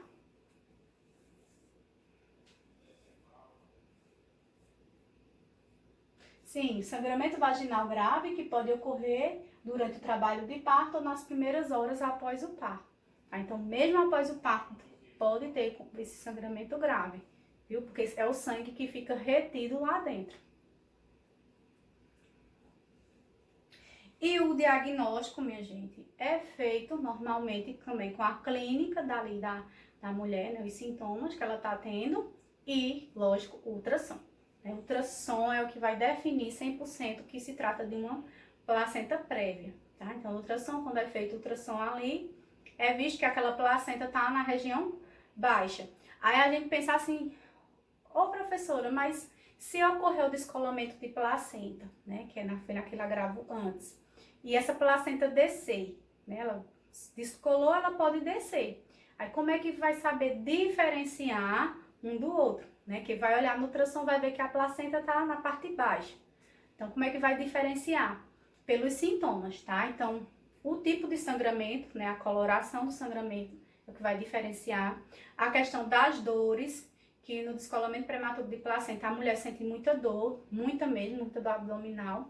Já na placenta prévia, nem tanto, é mais difícil ela sentir alguma cólica, tá? E a questão do que eu disse a vocês, da hipertonia ali do útero, né? No descolamento prematuro de placenta, vê que aquele útero tá bem duro, duro, duro. Quando faz o toque, é visto também que a bolsa também tá bem endurecida.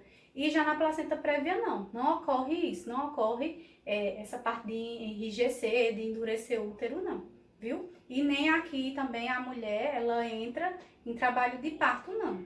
Lá ela pode entrar em trabalho de parto, ela começa a sentir contrações mesmo uterinas e pode chegar a entrar em trabalho de parto.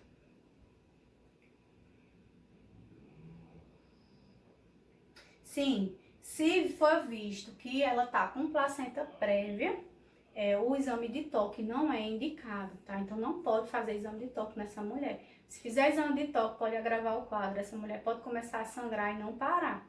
Então, porque a placenta tá bem ali naquela região, então não pode ser tocado. Feito o exame pélvico, viu? Tá? Não pode.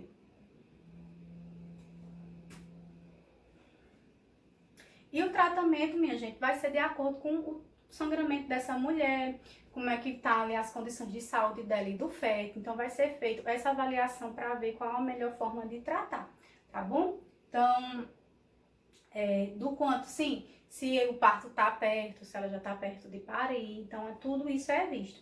Então, se a placenta prévia é descoberta no início da gestação, as chances de melhorar por conta própria são altas. A posição da placenta pode mudar à medida que o útero cresce. Assim, até o final da gravidez, a placenta pode estar no lugar correto, que foi o que eu disse a vocês, que às vezes no começo da gravidez ela pode ficar ali na região mais baixa, mas conforme a gravidez se avança, né, aquela placenta ela vai migrar, né, para a parte mais superior, né, por conta do crescimento do útero, vai meio que empurrar essa placenta migra para cima, tá? Então, se for no início da gestação, muitas vezes não tem nem tanto com que se preocupar. Agora, se já tiver com mais de 20 semanas, a partir de 20 semanas, né, 5 meses de gestação, né, então aí, né, aí é que a gente vai verificar o que é que faz. Se não há sangramento, tá com mais de 20 semanas de gestação, porém não tem sangramento ainda, só viram que pelo ultrassom que tá a placenta prévia, mas não sangrou. Então, quais são os cuidados com essa mulher? Evitar todas as atividades extenuantes, então não pode praticar atividade física, tá? Então, essa mulher vai ter que ficar em repouso total, não praticar relação sexual, tá? Como eu tinha dito a vocês. E se houver qualquer sangramento, procurar ajuda médica. Muitas vezes precisa ser internado, tá? Se tiver sangramento. Então, se a data prevista para o parto está próxima, pode ser feita uma cesárea de emergência, uma vez que o parto vaginal poderia perturbar a placenta e causar hemorragia grave, né? Então, a maioria dos médicos, gente, nesses casos, eles sempre optam por fazer cesariana. Se o sangramento pode ser retardado ou interrompido, a equipe pode atrasar o parto e acompanhar a gestante e o bebê de perto, né? Então, foi só um sangramento, um pequeno sangramento, mas estancou, não está sangrando mais, então não faz o parto agora, deixa esse bebê crescer mais, se desenvolver mais, porém tem que ter todo esse cuidado. Essa mulher ela pode ficar internada e eles fazem esse acompanhamento ali, né, para que, se caso essa mulher vier a sangrar novamente, né, tiver um sangramento mais intenso, aí sim eles fazem o parto. Monitoramento cardíaco fetal, né, sempre tem que estar olhando ali os batimentos do bebê ao escutar, ver se esses batimentos estão no tempo certinho, de 120 a 160, né, ver se não está em sofrimento fetal, porque se ele entrar em sofrimento fetal, também tem que ser feito o parto de emergência. E fazer uma miniocentese para saber se os pulmões do bebê estão totalmente amadurecidos. Gente, é assim, a miniocentese é um procedimento que ele é invasivo, que é assim, eles vão coletar, né, introduz um aparelhinho na barriga da mulher, né, então vai ali, eles tentam chegar na bolsa, né, e tipo assim, é como se eles coletassem um pouquinho do líquido amniótico, né, então esse líquido amniótico, ele tem células do feto, certo? No líquido amniótico fica células do feto. Então, por esse líquido amniótico, por essas células que é coletada ali dentro, eles vão ver como é que tá os pulmões do bebê, que é possível fazer essa análise.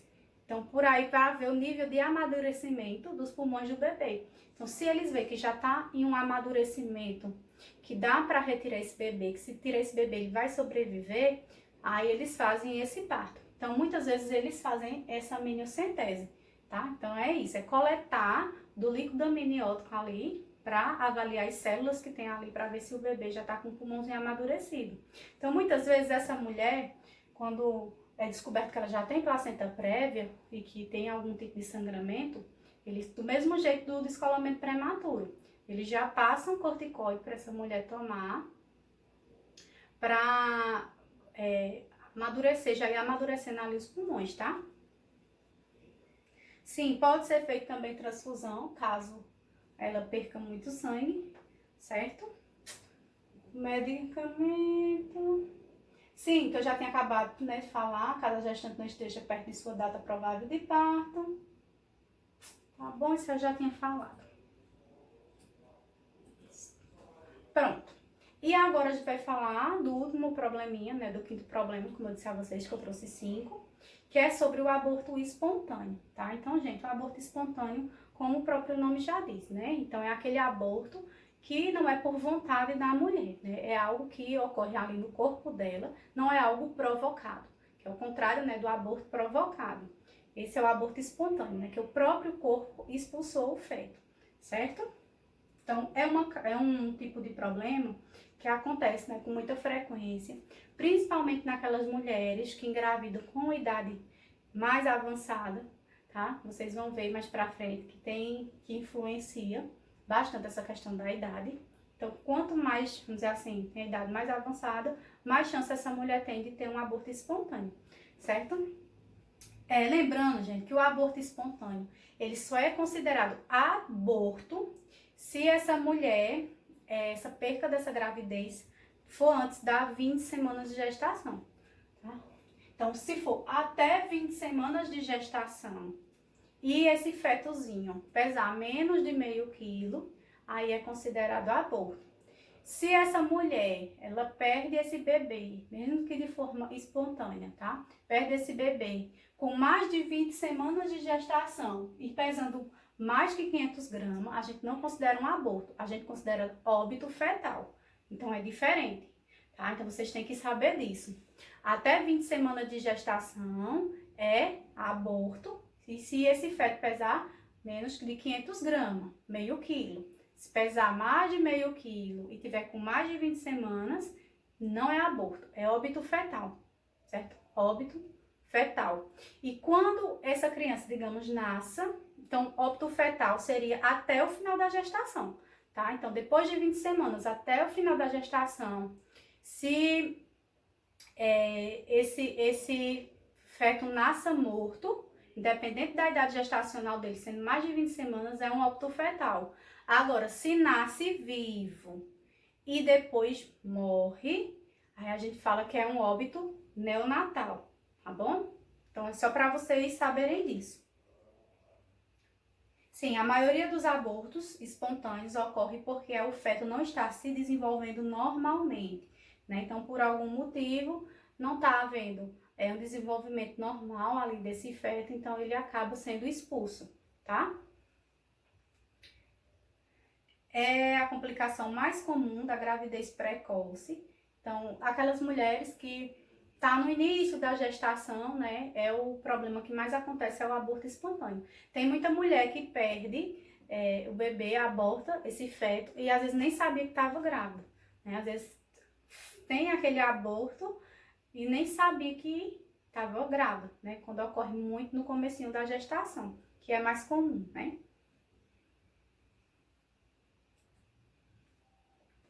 As causas, né? A maioria das causas, como eu já tinha dito, é porque tá ocorrendo ali algum probleminha no desenvolvimento daquele feto.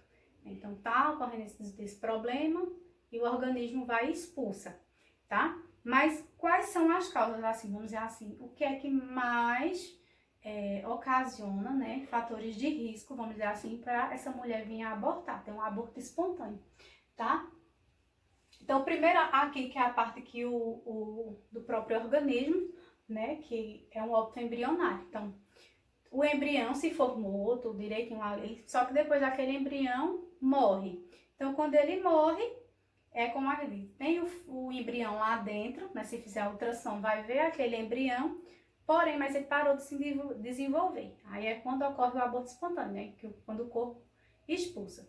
E os problemas que podem causar o aborto, né, por conta da mulher, por conta da saúde materna, né, é o quê? Diabetes não controlada, tá? Então, a mulher não tem diabetes, mas a diabetes dela tá elevada, a taxa de glicose tá lá em cima. Então, ela pode vir a abortar.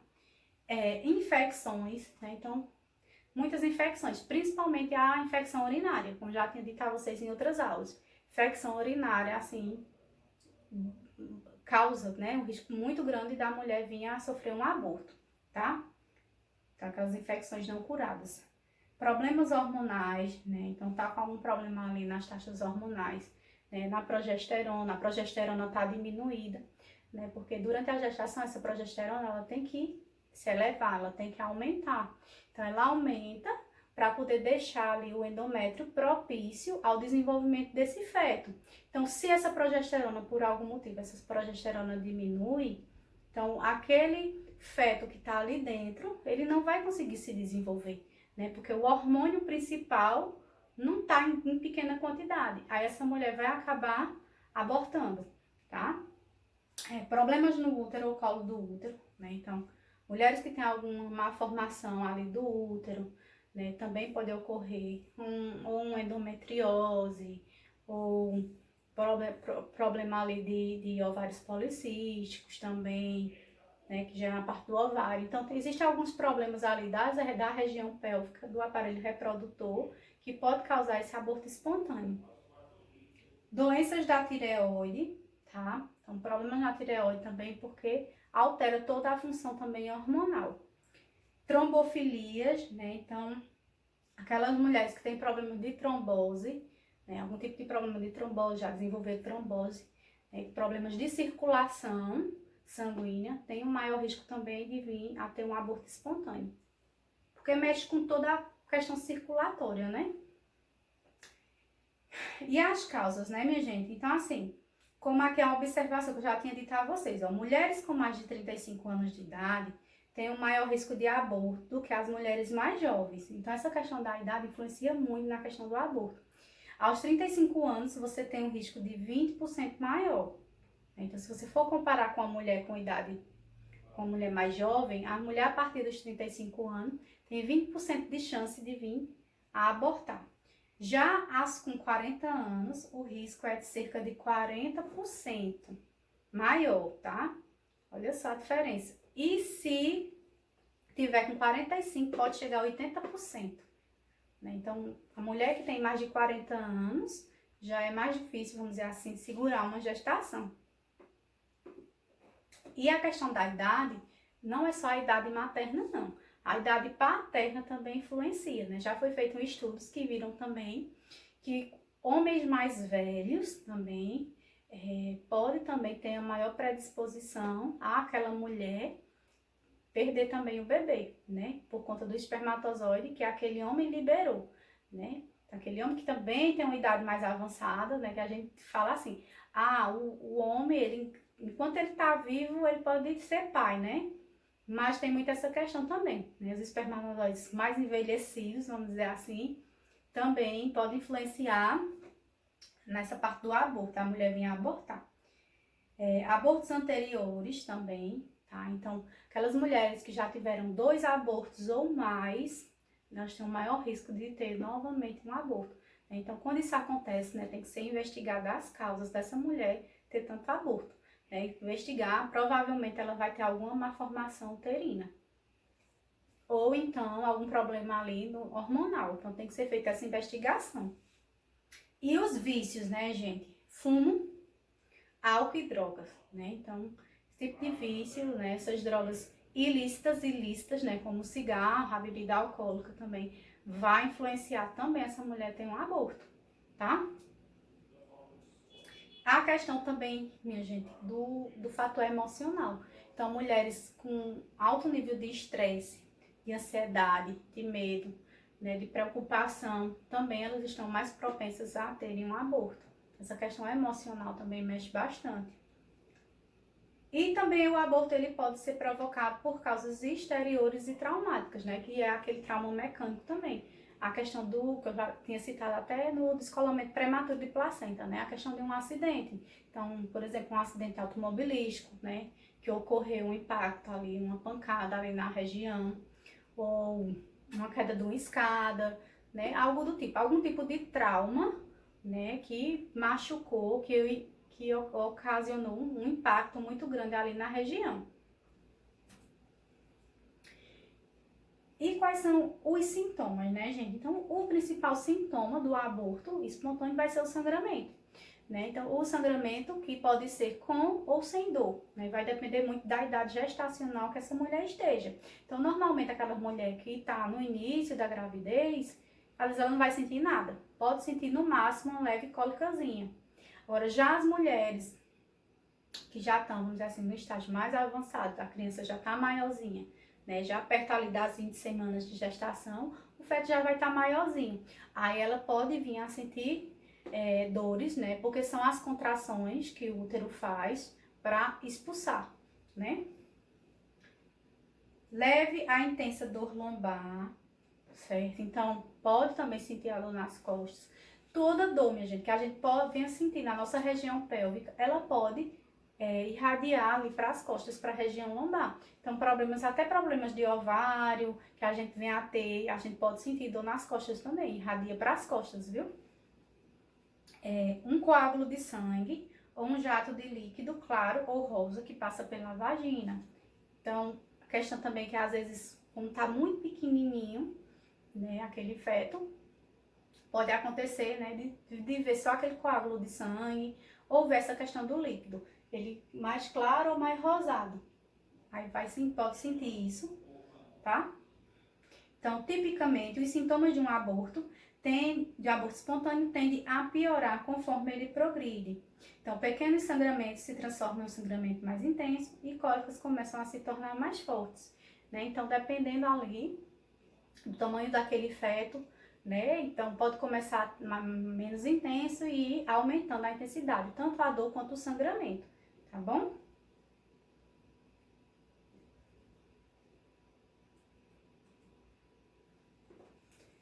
E quais são os exames, né, para detectar que essa mulher sofreu um aborto? Aí tem o exame pélvico, que é o toque, né? Então, é feito esse toque nessa mulher para ver se o colo dilatou. Colo dilatado, o feto desceu, né? Então, não tem como segurar uma gestação com o colo aberto, né? O colo tem que estar fechadinho ali, protegendo aquela criança. O colo, ele só dilata quando a mulher vai entrar em trabalho de parto, ou nesse caso, se ela vier sofrer um aborto. Então, o exame de toque é feito para ver, né, se houve a dilatação. A ultrassonografia pélvica, né, então vai verificar ali, feito o ultrassom, vai ver se o feto ainda está lá, pode auscultar ali com o sonar, com o aparelhinho, ver se existe batimento fetal, cardiofetal, né, se não existir, né, então já indica que não tem mais feto ali, feto vivo. Às vezes até o feto ainda está retido lá dentro, né, mas não está vivo mais. E exames de sangue também, tá? Então, às vezes, eles fazem exame de sangue, dependendo da idade gestacional, para medir o HCG, né? Então, a mulher, quando ela tá grávida, o nível de HCG dela é alto, né? Que ele aumenta. Só que aí, quando a mulher ela aborta, ela perde esse bebê, então já não há mais gravidez. Então, a tendência do HCG é diminuir. Então, se faz esse exame de sangue e viu que o HCG não tá mais alto, tá bem diminuído, é sinal de que não existe mais feto ali, ou então o feto morreu. Né? Então, de acordo, né, como tá ali, a situação é feito esse diagnóstico de aborto. Tá? Então, por exemplo, que é uma ameaça de aborto. Eu quero que vocês aprendam tudo isso aqui, tá, minha gente? O que é uma ameaça de aborto? É o quê? Se está sangrando, né, vai estar lá sangrando, mas o colo do útero não começou a dilatar. Então, assim, a mulher ela sangrou, houve o sangramento, fez o toque e o colo não dilatou. Se o colo não dilatou, é uma ameaça de aborto. Ela ainda não abortou. Por quê? Porque o fetozinho ainda está lá dentro. Então, nesses casos aqui, a gravidez ela ainda pode ser mantida, certo? Então, vai dar alguma medicação para essa mulher ali segurar essa criança. Normalmente eles dão progesterona, né, nessa mulher, dão progesterona a ela, que aí ela vai segurar a gravidez e pode se manter até o finalzinho e conseguir ter essa criança, tá? É muito comum acontecer essa ameaça de aborto no comecinho da gestação, certo? Tem o aborto inevitável. O aborto inevitável é aquele que está sangrando, o colo está dilatado, ela está tendo contração. Então, teve isso, infelizmente não tem como segurar esse bebê. Infelizmente ela vai perder, tá?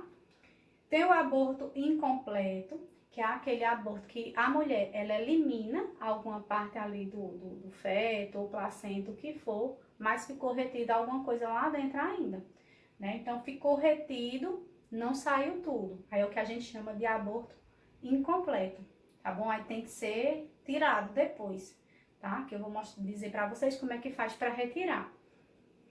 Tem o aborto retido, né? Que é aquele que, como é que diz? Houve o aborto, né? O feto morreu ali dentro, ou ele não se desenvolveu, não conseguiu se desenvolver e não saiu nada. Ficou tudo lá dentro, não saiu nada. A mulher só descobre normalmente quando ela faz um ultrassom, né? Então, bem, nesses casos tem que ser retirado tudo, porque há um risco muito grande de infecção. O aborto completo, que é aquele que sai tudo, né? Então, é eliminado tudo de dentro, né? Então, o feto, os restos placentários, então, tudo que tinha lá dentro, ela é eliminado. Normalmente, é nos primeiros períodos ali da gravidez, né? Então, quando ainda o feto tá bem pequenininho, normalmente acontece isso. O aborto, né, já sai tudo, não tem dificuldade nenhuma para eliminar, não vai precisar depois fazer a curetagem, tá?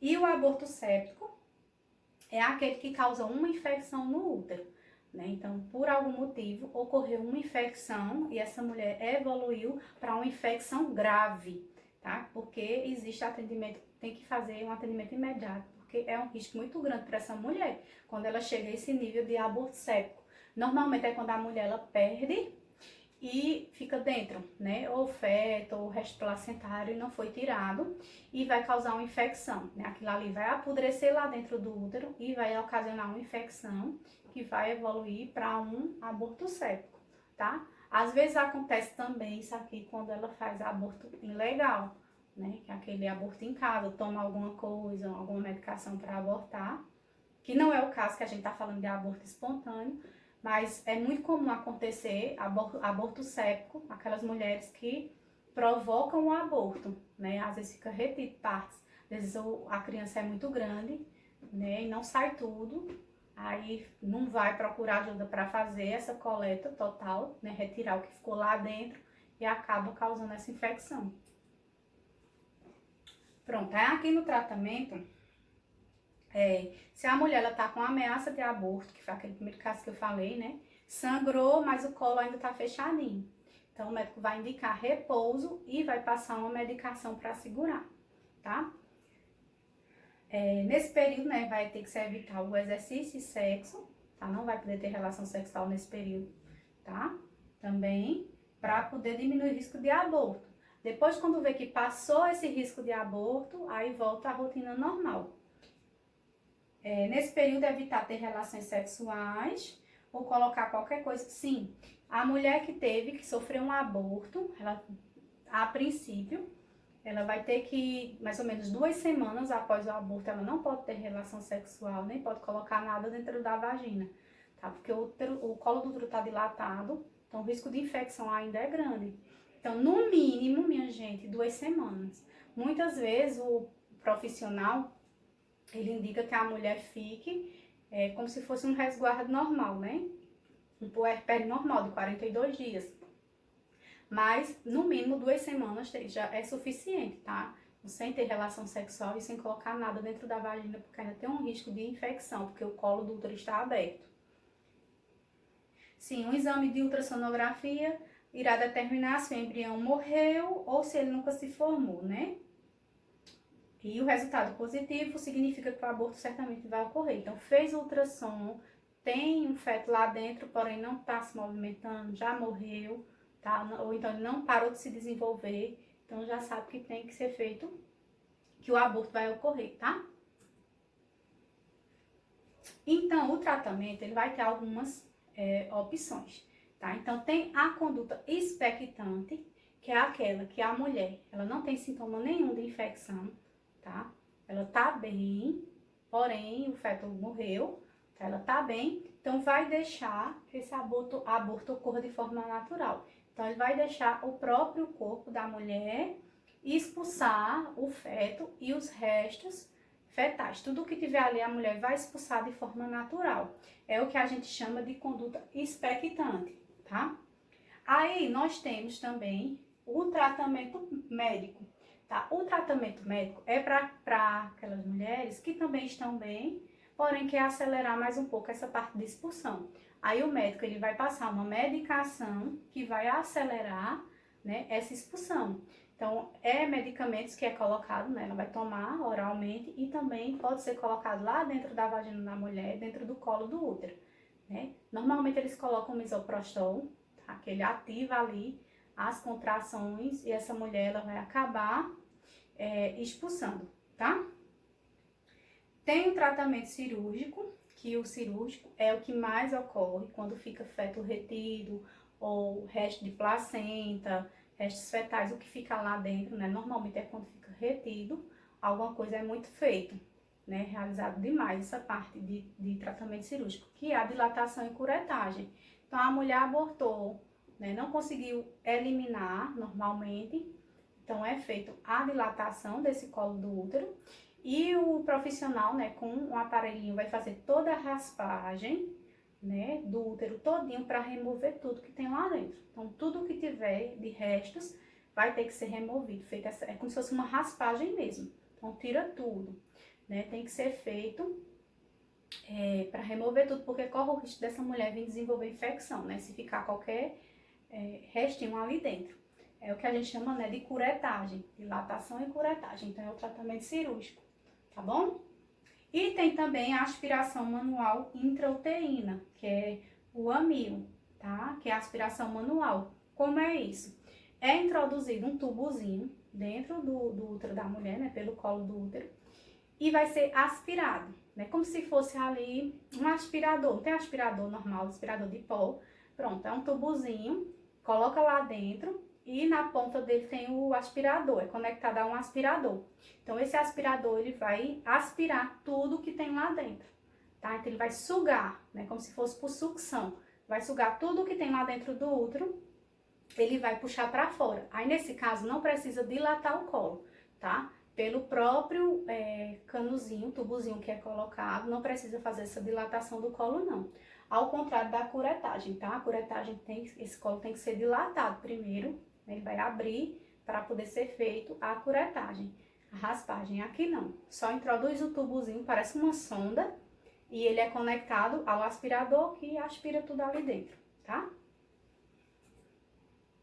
E a questão do apoio psicológico, né, gente? Muitas mulheres, elas precisam passar por esse apoio, né? Tem mulher, por exemplo, principalmente quando é uma gravidez muito desejada, né? Algo assim que a mulher desejou muito e ela acaba vindo perder essa criança, né? Então é um sofrimento muito grande para ela, para a família, né? Então muitas vezes essa mulher, ela precisa até de um apoio psicológico, né? Então é um momento assim de ela, vamos dizer, se apoiar, né, na família, no marido, quem for, e como eu disse a vocês, se ela precisar de apoio, né, então tem que ser direito dela, né, ela ter esse apoio psicológico ou psiquiátrico até, dependendo de como ela fique depois, tá bom?